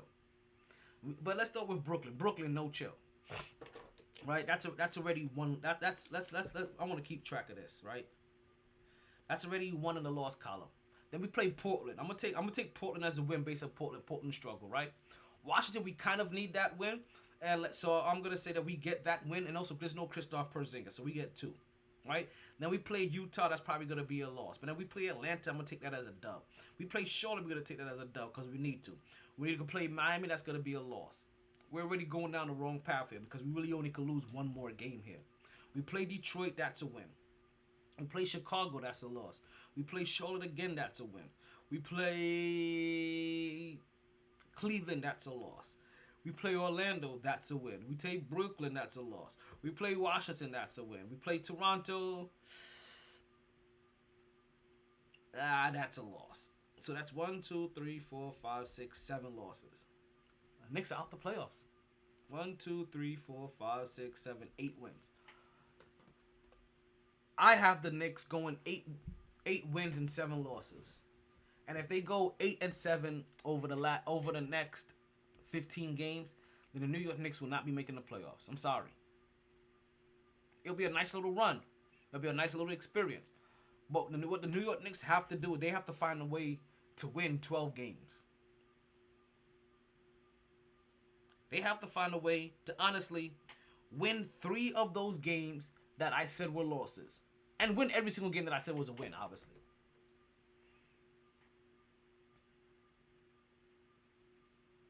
And then obviously, as mentioned earlier, Atlanta, Washington, and Charlotte all have to play less than 500 basketball. And I don't have their record up. But I may pull that up. I may pull it up to talk about it on Monday, to be honest with you. So the Knicks have officially taken their loss. And baseball has taken a win. A much, much, much needed win. And you can get yourself a win too if you can do. What am I talking about, folks? I am talking about Blue Chew. You get yourself a win too if you Blue Chew. How do you Blue Chew? What is Blue Chew? Blue Chew just happens to be a little blue pill that can give you back your throat. All you need to do is open up a pack and then head straight to the sack. Just a few chews before you do. And this little blue pill has the same active ingredients as Viagra and Cialis. So this is one opportunity that you just can't miss. You too can beat it up like a boss. Sorry, my bad. For a very low cost, you can beat it up like a boss. And she will love how you come through like a champ when you Blue Chew in advance. And if you use this week's promo code, and this week is almost over, folks, so make sure you get it in there. If you use this week's promo code of LVSJ, Lima, Victor, Sierra, Juliet, you can get your yourself your first order of Blue Chew for free. Yes, folks, for free. Just use the code given to you from the good folks at MyT. The only thing that you have to do is pay your shipping and handling. So listen, it's $5. Pay your postal workers. They out there, rain, sleet, snow, and hail. Like the most you can do is give them your frowsy $5. Blue Chew. I'm gonna tell you, you're gonna get your little packet, and you're gonna wonder, what do I do with this? What do I do with this? There's only 2 things you gotta do. You chew it, and then you do it. That's it. You chew it, then you do it. You chew it and do it. You chew it and do it. Blue Chew. Just do it, baby. Or just chew it, baby. Yeah.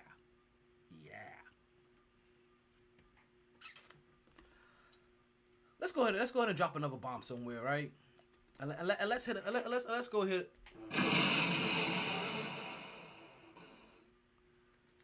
Let's go catch up with the folks in the NBA last night, folks.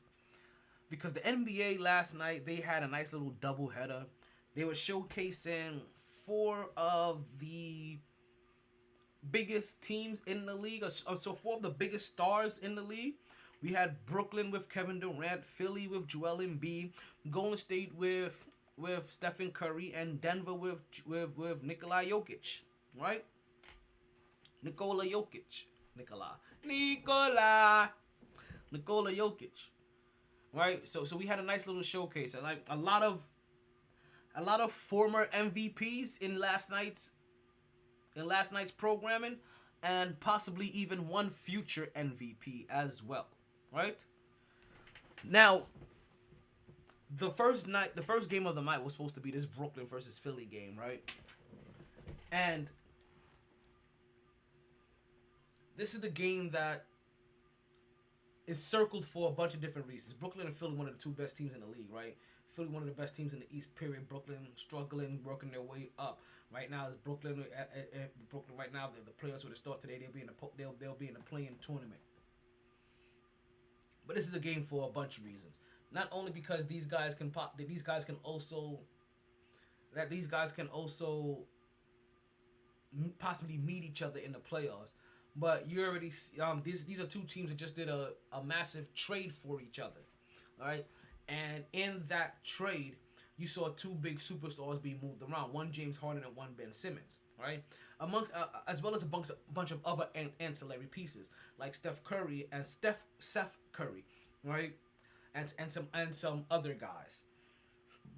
So in a weird way, this does have some revenge game going on to it, plus also future playoff implications. Like I said, it's a big game, and this is a game that Ben Simmons should have returned in. But Ben Simmons is playing in injury politics, and he has maneuvered his way to make sure that his return is after this game, because he didn't want to have to deal with the boos and the crowd, and the visceral and the visceral statements and just negativity that Philly was going to be spewing at him. And as a fan, this is the time that kind of energy is 100% acceptable, right? You should never say this kind of shit to people or do that to people in their regular life. But hey, this is where this kind of stuff is acceptable. We should never get to a point where all we're left to do is just cheer them or just shut up. Because trust me when I say, you'd rather have those boos than be in a quiet arena and just hear crickets. I'm just saying. I'd rather boo you on every shot than just sit there and be like, oh, okay, when you're not doing well, let's just be quiet.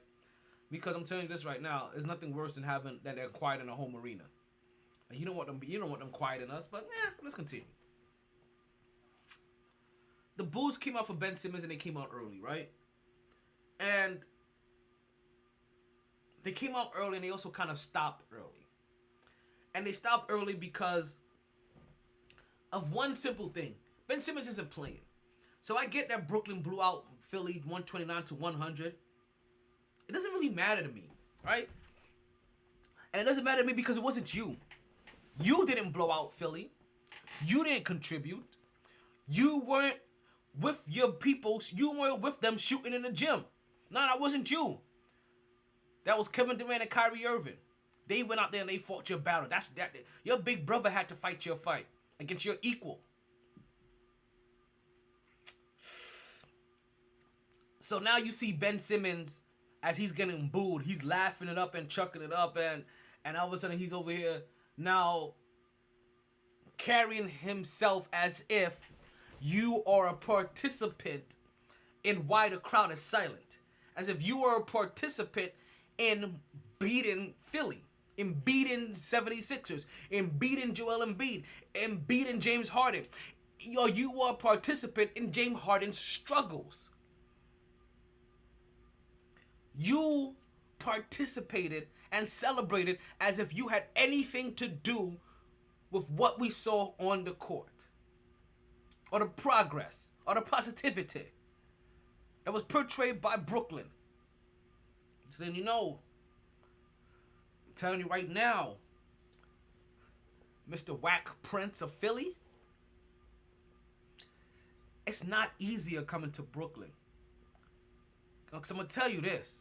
From day one in Philly, they kind of cheer you. They didn't start booing you until the last game and start holding you accountable to that last game. You know what happens when you come to Brooklyn?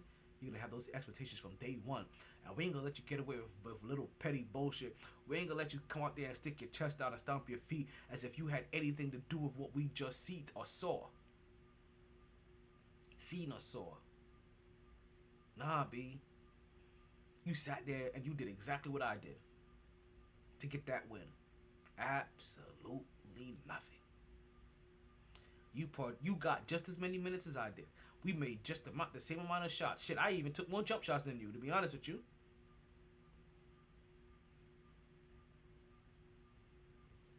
So,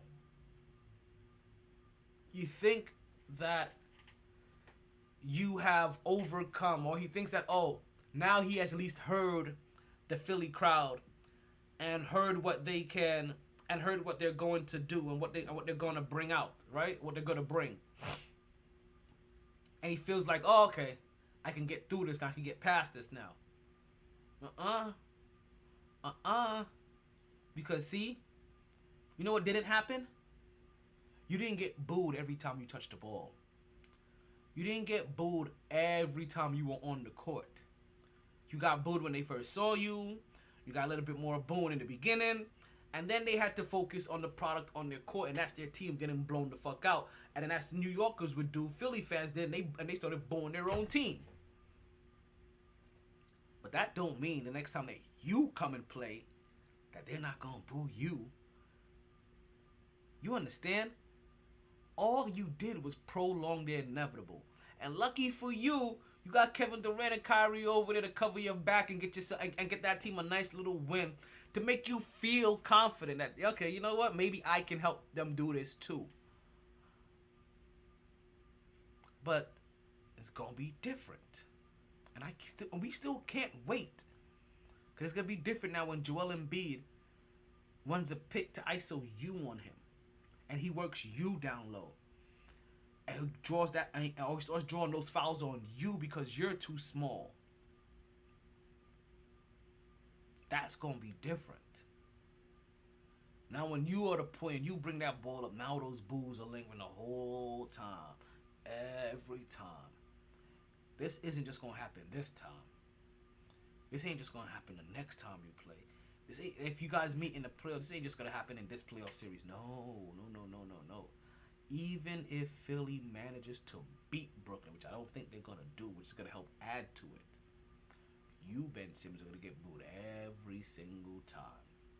And any time that you show weakness, they're going to come after your neck. And I'm telling you, it's going to come to the point where Ben Simmons is gonna have to become like how Russell Simmons. I'm missing. Damn, the word is escaping me. It starts with a C. It's not cantankerous, right? But he's gonna have to start getting nasty with Philly back too. That's what's gonna end up having after a certain amount of time of Brooklyn just beating Philly's ass and beating Philly's ass and beating Philly's ass. That's gonna end up happening. He's contentious. That's the word I'm looking for. He's going to have to start becoming contentious towards Philly and the Philly crowd. And he's going to have to start giving it back to them the way that they've been giving it to him. But you only can start giving it back to them once you're on the court and you actually start participating and being an active member of your team's winning. Because as long as you're a bystander of your team's winning, then you haven't done anything. As long as you're an anchor to your team's winning, you're not doing anything. Got to make sure you pull your fair share. Because if you're not pulling your fair share, then you're just being unfair to everybody else that you call a teammate, that you call a partner, that you call an amigo. You understand? This ain't just basketball. This is life.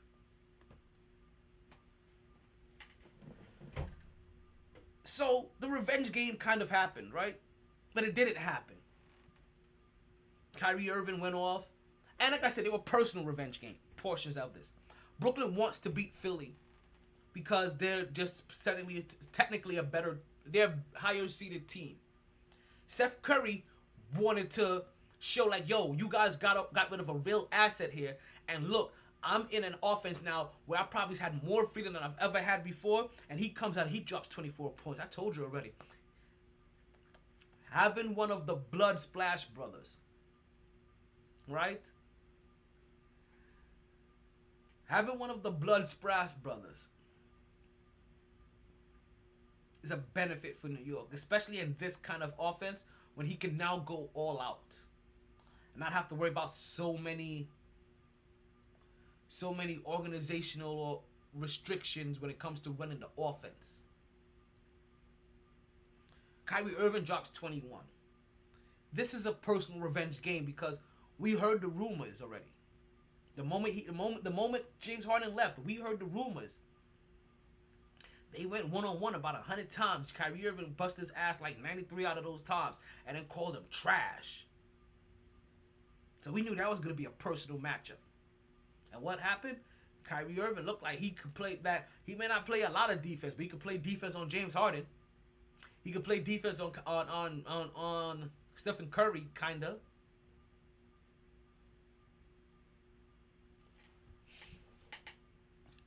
So there was layers to what this revenge game was. Everybody got their piece of the cake. Everybody got their pound of flesh. Except for the whack prince of Philly. Or the whack prince of Australia.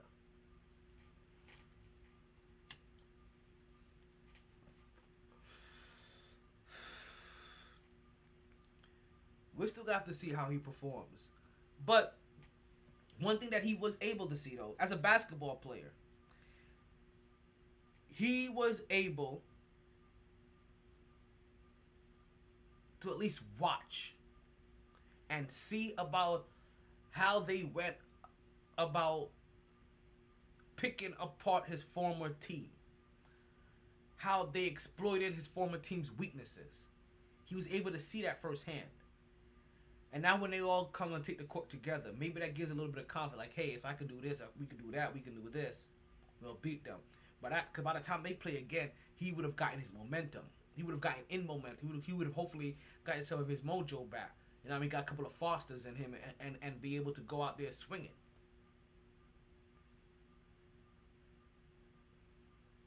But this game right here meant nothing for Ben Simmons. As far as the Ben Simmons saga is concerned. This just basically paused it. This wasn't even us getting a glimpse of what to expect. Because Ben Simmons never put his foot on the courts to face his fears like a man. No. He took the easy way out. It's not going to be easier the next time. Because the next time you guys may play, they may actually be in a playoff scenario. And if that's the first time that you really want to go up against a crowd that is just waiting to boo you, it may be a cold night in Philly in the middle of June for you, Ben. But luckily for you, you got Kevin Durant and Kyrie Irving and Steph Curry. What better cushion of shooters and scorers to have around you than that? Because I'm telling you guys, you ain't seen it yet. Ben Simmons, Steph Curry, Kyrie Irving, because Steph and Kyrie could play the 1 and 2. Ben at the 3, Kevin Durant at the 4. Who the fuck? If you whoever you want to put at the LaMarcus Aldridge at the 5. Blake Griffin at the 5, who can still catch a couple of alley-oops or 2.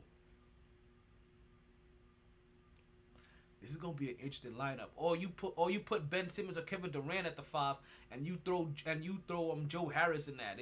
That's if Joe Harris is still on the team. or you even throw Cam Johnson in there. That's gonna be a scary team to see play when they decide to go 5 out and surround Ben Simmons with shooters, and then you have to worry about him guarding him one-on-one and him taking you through the lane. Because I think what we did see is that, hey, you know what? If I put you on James Harden, you think you can handle that now? All right, good, bet you got him. I'm gonna take a breather. And then there was the Golden State and Portland game, right? Because I think I've told all I needed to talk about this Ben Simmons shit, right? But then after that we have Golden State and Denver. Oh no, also one quick thing. James Harden happened to pass some insignificant player for third all time in 3-pointers made, some shit like that.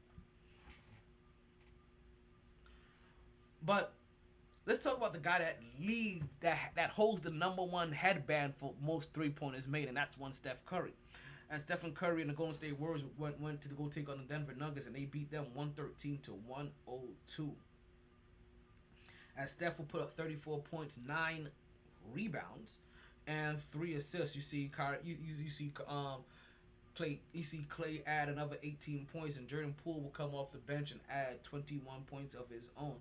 MVP candidate, the Joker, would drop 23 points on 12 with 12 rebounds and 9 assists. And you would and folks, this is one of those games. It was a good game. It was a good game for the most part. It was nice and tight for a good portion of the game. Joker got himself into some early foul trouble. Took himself out of the game. You see in those early foul troubles, you see Stephen Curry get some extended play time in the third quarter. During that extended play time, he would end up going off, and they would probably, I think they went on like a 11-3 run to go ahead and turn this game around, and after that they didn't look back. That's really this whole entire Golden State Portland. I'm done for game. This game didn't have as much hype around it. It was just the players that they had. It's the players that they had going on, folks. And trust me, we still have games going on in the background, and I'm trying to get this game back on the ground because we had the Lakers playing, and it's fitting that we have the Lakers playing because the next thing that we are going to talk about, Lakers taking on the Washington Wizards. In this game, I am really truly rooting for the Lakers to win this game now because they're taking on Washington, and Washington's one of those teams that is ahead of the New York Knicks. But you see in that the reason why I'm glad we see the Lakers now because there's a new thing going on around the league that saying support for Russ. And I'm gonna talk out both sides of my mouth for half a second here, right? Possibly. Right? And you guys will understand in a minute. Early on, Lakers are up 21-17. As we told you in this game, LeBron James is 8 assists away from having 10,000 assists and being the only person to have the numbers that he has. Like 10,000 something assists, whatever, however many rebounds, and however many points.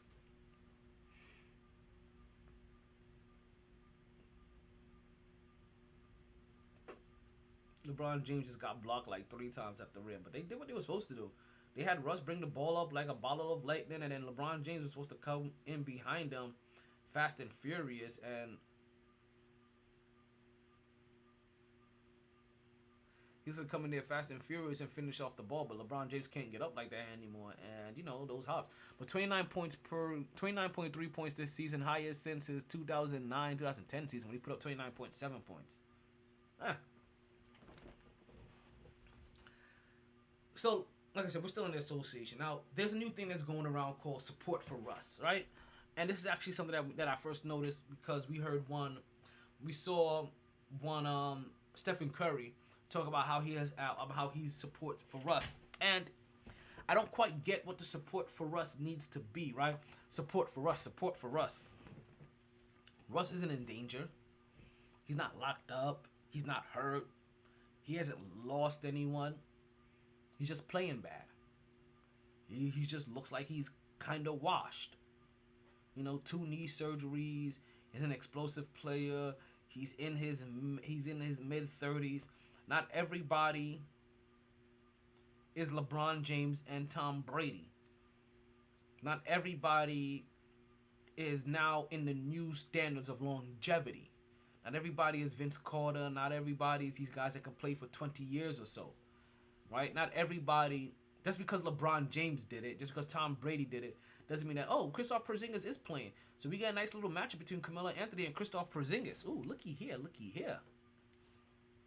2 former Knicks. Kristaps Porzingis backs up Carmelo Anthony. Folks, you see him with a high post, tries to bank it off the... He tries to turn around, bank off the backboard, but he misses it, folks. Carmelo Anthony beats him down the court. LeBron James has the ball up. He dishes out to Carmelo Anthony. Carmelo Anthony gets himself a 3-pointer in transition, 26-17, Lakers. So, this whole support for Russ. There's actually somebody that actually kind of needs more support. It's actually one of his teammates. Right? But this whole support for Russ. I don't think there needs to be a support for Russ movement, but I get it, right? In a weird way, I get it. Like I said, he's not in trouble, he's not hurt, he's not in danger. He just looks washed. And not everybody, and it's okay to look washed at 34 years old. Because, to be honest with you, that's the age that we kind of have for most players generally being washed. It's about 34 to around 34, 35, 36. What we've been seeing lately has been anomalies happening due to information, exercise, and fitness, and nutrition. Right? Players have gotten smarter about how they recover their body. There's no Bradley Beal. I didn't realize that Bradley Beal had a left hand broken. So this team is all Kristaps Porzingis. Oh man, I really hope they fall. And they fall fast and hard. Pause. This Bradley Beal is unvaccinated. That's why you see him with a mask on, but kind of not wearing the mask. Kind of like wearing the mask how I wear a mask when people tell me that I need to wear a mask while working. And I'm like, I'm not really going to wear this mask. I'm vaccinated. the fuck out of here. So I don't quite understand why there needs to be a movement, but in a weird way, I think I do, because we mentioned this at the beginning of the season, and we tried to warn you. Curry saying support for Russ kind of threw me off. I'm like, I don't understand why there needs to be support for Russ. But it's based off something that Kevin Durant also kind of warned us about as well too, and that is playing with LeBron James and the drama that playing with LeBron James brings, and how he's a little ball dominant. Well, in the beginning of the season, we were happy to see Russell Wilson come to the Lakers for one reason and one reason only. We thought that Russ could possibly also get a ring. So we were happy for that. Now, on the other note, well, on the other side, we were worried for Russ. So this is why I'm probably now understand why Stephen Curry did what he did. We were worried for Russ because we knew that if the Lakers started losing, he was going to be the scapegoat. Now, they tried different things, right? They got Randall out of there. They threatened to fire the coach. He talked about the general manager, and then the energy shifted to Russ. And we warned you in the beginning of the season that this was going to happen. So while I don't think there needs to be any support for Russ, I do believe in a weird way now there needs to be support for Russ, because if you don't look at this thing full picture, right? And grasp the whole entire scope of things, look at it macro instead of micro. A lot of people are just gonna blame Russ and overlook how the team is made, how the lineup, how the lineups are being run when the teams when Russ is on the court. You understand, like, how the LeBron James factor affects things. Listen, one of the things I mention all the time is that what happens when you get with LeBron James, you no longer have your story of your own. When LeBron James is on your team, it's no longer your story. It becomes the LeBron James era when you were there. Remember, Kyrie Irving's story took a massive change. Kyrie was supposed to be the guy on that team. All of a sudden, it went from him being the guy on the team to LeBron James being the guy on the team. And then all of a sudden, it was no longer a Kyrie Irving story. It was always a LeBron James story. Listen, Kyrie, the only time you heard about it there being a Kyrie Irving story was when you thought that him and Kyrie wasn't getting along. Or when Kyrie finally hit the championship winning shot. Like I said, and that is because the LeBron James story got added to it. And then what ends up happening, because he hits that game-winning shot, now all of a sudden Kyrie's effect on the team is heightened and it's skyrocketing, as if Kyrie Irving has ever made a team better. He may can score, he may can hit some shots. He has never made a team that he has led better. Cleveland wasn't a better team with him. Boston wasn't a better team with him. Cleveland was a better team with him. And Brooklyn was a better team without him.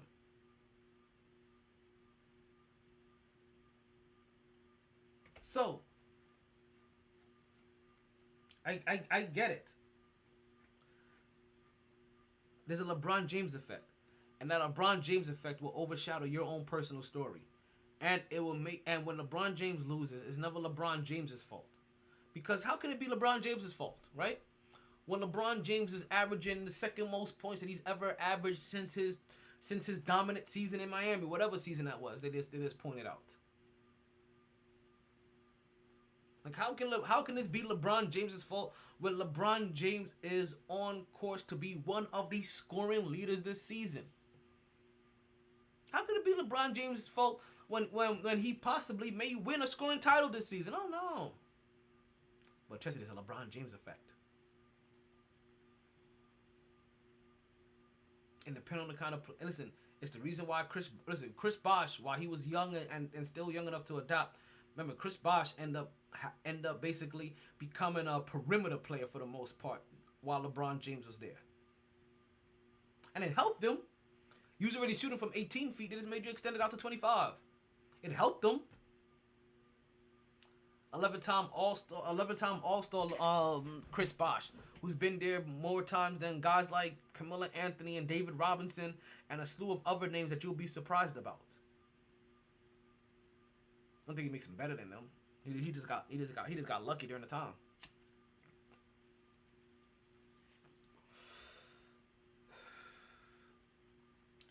So, in a weird way, I want to say, like, you know what? I also want to give my support to Russ as well. Because Russell Wilson is going to need some kind of support to help his good name from being besmirched because LeBron James can't get his shit together. Or LeBron James isn't holding up his end of the bargain of being the best player in the league and helping his team win. Now, to speak about another teammate of Dwight Howard and them, I mean of LeBron James and Russell Westbrook. There's one Dwight Howard. And I don't know how much deep I want to go into this. Alright? But have you seen this shit with Dwight Howard? Have you seen this shit with Dwight Howard? Like this is one of those topics I need somebody to talk with normally. So, I'm going to hold this off until the tea of the weekend. Until Monday. But have you seen this story with Dwight Howard? If you haven't, listen, we only got about 15 minutes left in the podcast, so I don't want to spend a lot of time. But if you haven't, go ahead and look that up.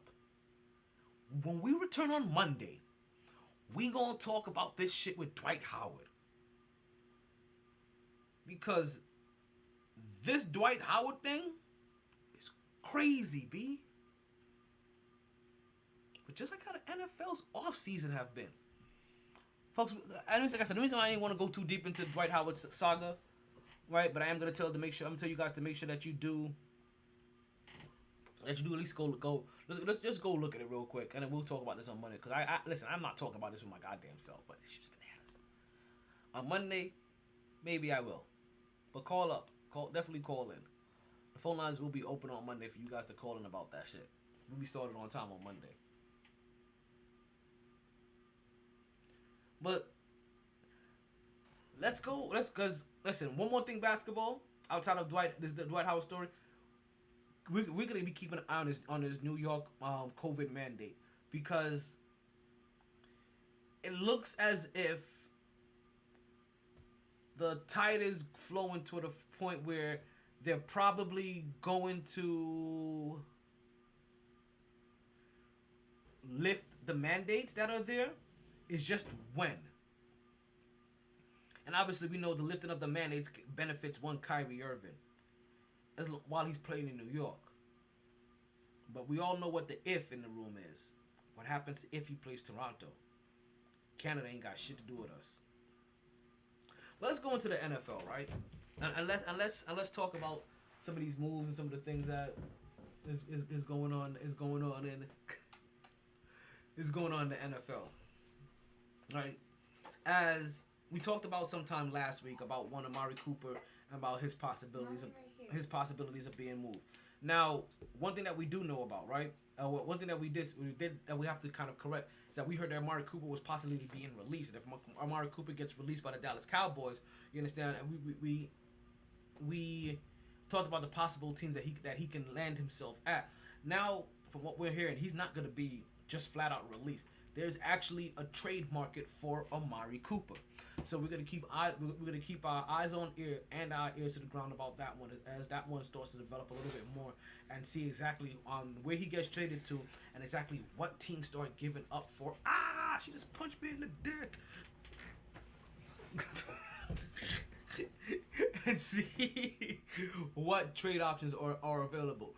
As you guys know, I'm gonna be listening to a lot to see if the Miami Dolphins get involved in this. We're gonna see how the Jets get involved in this. We'll see how the Giants get involved in this, and whatever, and see what other teams are looking around, because there are teams with some assets at the top of this draft that may not mind giving up a second round pick or so to get a guy like Amari Cooper. And we're talking about these two New York teams that have 2 number 1 picks. A second round pick for Amari Cooper means nothing to them. So keep an eye out, New York fans. Keep an eye out, Florida fans. Let's see what all of our teams do with Amari Cooper now being on the market. Now, besides Amari Cooper being on the market, probably the biggest name now on the market as we speak is one Deshaun Watson.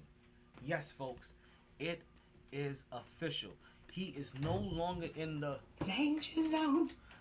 Deshaun Watson has been cleared of all criminal charges by a grand jury. That happened earlier today. So as we speak right now, Deshaun Watson can officially play in the NFL again because there's nothing for any team to worry about. And he can officially get traded. Now, from what I heard, that during his civil grand jury, Deshaun Watson basically pled the fifth, as in not to, because this is a civil grand jury, right? Because he pled the fifth in the civil grand jury as to not incriminate himself for future and possible criminal charges. So if you had to ask me about my personal beliefs, that sounds a little bit sketchy. That from these 22 women that accused you of some kind of improper sexual act, you just basically had to plead the fifth. Because if you divulged anything, you would have divulged too much. So it sounds to me like Deshaun Watson may have some scumbaggery in his DNA. We don't know if he's a flat-out piece of poop and deserve to be in the piece of poop award category. But he definitely have some, what did I just say? What was the word I used? Scumbaggery in his DNA. But now that brings up the question. Where does Deshaun Watson go? And the first thing that popped in my head, I'm not going to lie to you guys, which was also probably the first rumor that I heard of him going to. But it popped in my head before I saw it as a rumor. I said I don't know what happened first. Did Google target my brain and troll me and troll me because of my ideas? Or was this an actual rumor? Because you be thinking some shit and all of a sudden you be seeing Google ads for that motherfucker. Like, how did you know this, Google? I didn't even say this out loud yet. I was just thinking that shit. So, want me to put you on camera, babes? No, thank you. Okay. Stop. I didn't. Just relax. I asked if you wanted me to. Don't snap on me because I said stop. No, would you stop and you started grabbing my equipment? You did. You turned my camera up. You did that automatically. And you turned the camera on. I didn't turn the camera on. I asked you if you wanted me to. The That's camera's why I always sit- on. That's why I be sitting on the floor off camera of you doing what I do because you sneaky. You sneaky. You sneaky. You sneaky. If I was sneaky, you just don't understand what I be doing. I wouldn't be here with you. Okay, then. Fuck. Exactly. You hear that shit? Every day I live in fear. I live my life in fear. I don't give a fuck what none of y'all think. He's a fucking evil ass. He's a great podcaster, but besides that, he's fucking evil as shit. He's sneaky as fuck. But besides that, he's great radio personality. Mm-hmm. You hear this shit? Yeah, you heard all that, right? In the undertone, right? I'm glad you guys caught all that. So, we're at the end. And Deshaun Watson is on the market. And the first team that popped into my mind, because I just thought, you know what? It would be ironic that the coach that should have gotten that job and didn't, and ended up going elsewhere and getting screwed, and then having to be signed by the first team to actually put in you need to put more black people on your team rule. The Rooneys in Pittsburgh. It's usually why people like the Pittsburgh Steelers. Like they're very down for the culture. It's not on.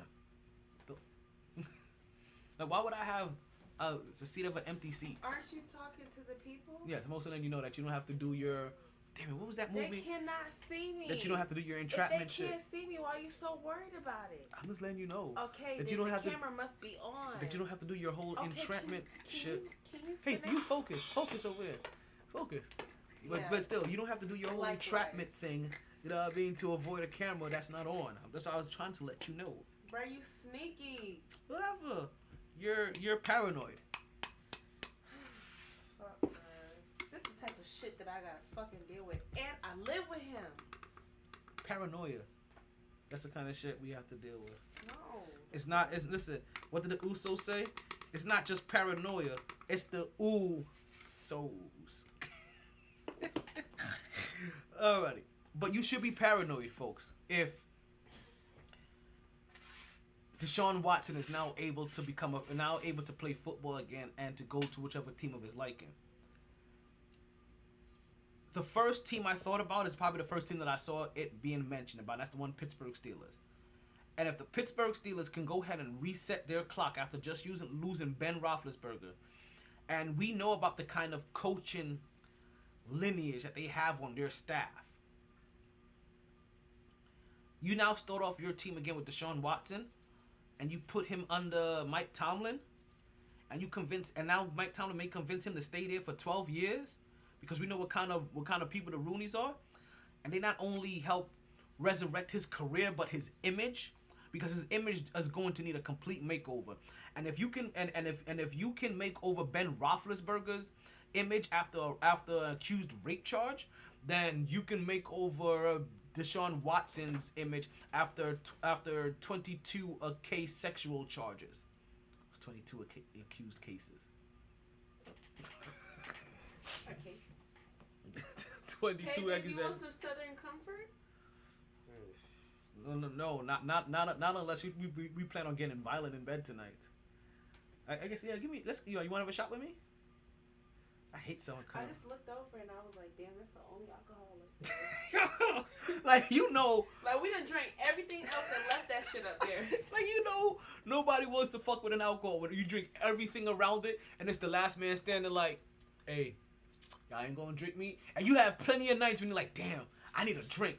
And that shit don't even come across our mind. It's almost been a year that shit been up there. You playing. Damn. You know the only thing I have here that's longer than a year that has alcohol in it is wine. And I think one thing of cognac down there that somebody gave me. And I learned it might not even be a cognac, maybe a We're Argonaut. auctioning off a nice aged bottle of Southern Comfort for anyone who wants it. Partially used. Yes, It's in mint partially condition. I should say. used, right? But it is from MyT's room. That means it holds a lot of value. Think about it, everyone. The stories that it has seen that is gonna come out when you drink it. Maybe we should not. It's like you're gonna have a flashback of all my experiences by drinking that Southern Comfort. You're like, yeah, oh shit! No one's buying that shit Like, now. wow, where are we? Is this Space Mountain? I didn't even know you like roller coasters. Wee, wee. What? I like roller coasters. And we are in for one roller coaster of an off season. with the likes of Deshaun Watson being added into the mix. But folks, this is not just football's off season. With the fact that now baseball has just cleared up their labor agreements, expect a massive influx of movement coming from baseball too. If I'm not mistaken, they had, I want to say 300, but I want to say they had about 150 free agents or people that needed to be signed. But I really think it's about 300 players they had that need to sign a contract. We're gonna see a lot of money being moved around, and we're gonna see a lot of players. We're gonna see a lot of players getting signed to a lot of contracts. So pay attention to baseball's off season, because we have now between now and April 7th for them to get their rosters filled out and get ready to give us some stickball, right? We got football's off season that has to happen before they go in, that happens before they go into their draft. A lot of their movements, right? And then we have the drafts, and the draft signing. Remember, the draft is on March 31st.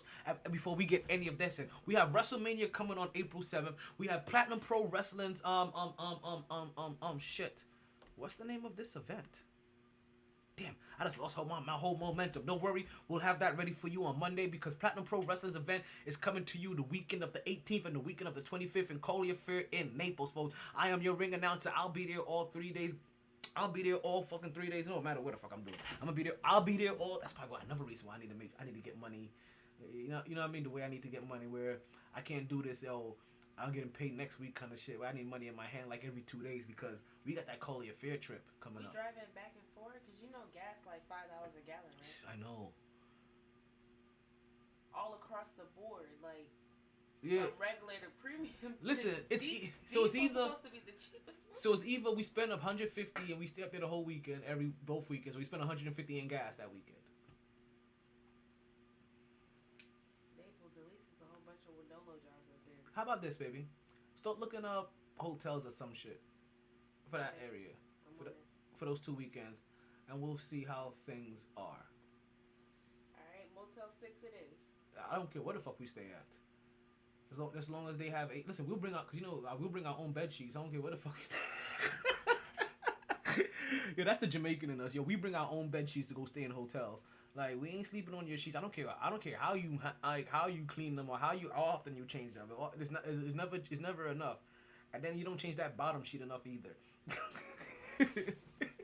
Listen, we know by now.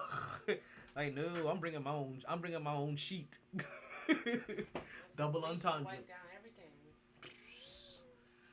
So, this is gonna be crazy. What's happening in the NFL this offseason, right? Leading up to the draft. We have baseball leading up into April 7th. That things are gonna be crazy. Like I said, we have Platinum Pro Wrestling's event. So we have shit until then. So shit on the podcast is gonna get crazy, right? We're gonna start seeing if we can get a couple of the people coming on the podcast that's supposed to be airing, that are supposed to be fighting that week. And actually, that may be a thing. Like leading up to maybe I can see if they want to come onto the podcast and maybe cut a promo, talk shit about their opponent or whatever. You know what I mean? We have it all here. But this is the MyT Sports Podcast. I'm gonna need somebody to play my outro so I can stop rambling just a little bit. I want to thank you guys for listening to the podcast. Hope you continue to catch a wave that never subsides. I did the Blue Chew promo. Don't you guys forget to go ahead and get yourself a nice free order of Blue Chew. And if you may not know that this MyT Sports Podcast is also brought to you by RexinUSA.com. And RexinUSA.com, folks, is I'm not glitching. I'm just waiting for it to load. Right? They are the company. Let's see. They're the top selling safety technology. The fuck? Where's it? Okay, so for the best in dash cam, body cam, home security, and more, look no further than RexinUSA.com. Their top-selling safety technology will give you your peace of mind regardless of the situation you find yourself in. They have dash cams, mirror cams, body cams, trail cams, hunting cams, night vision cams. I could have swore I actually cut this already.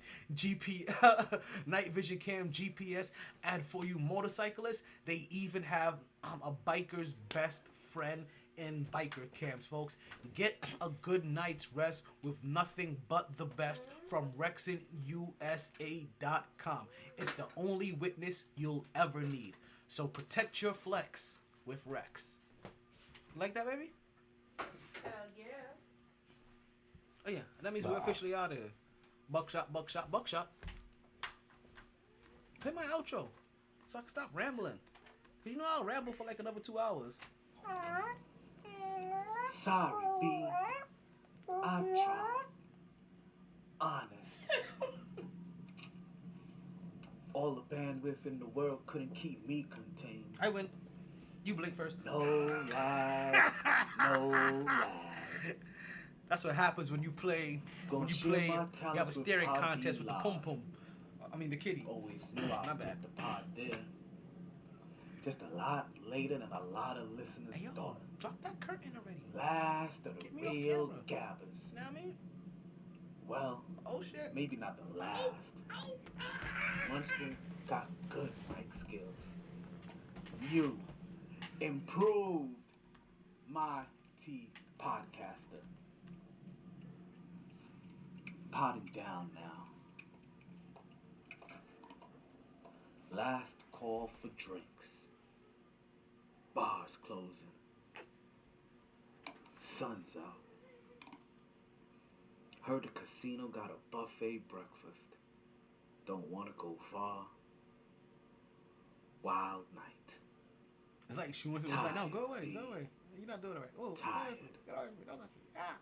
MyT. Lower. Right there. Sports. Booyakasha. I wonder if I should just keep this audio running as bonus material for you guys. Actually, wait. Let's see. I can't stop this one over here. Okay, there we go. Shit, finally. Blue, blue, blue. Nah, I'm gonna go ahead and cut it. Cut it. Cut it. Cut it. Cut it because also I'm trying to put on like the game or some shit. And you know,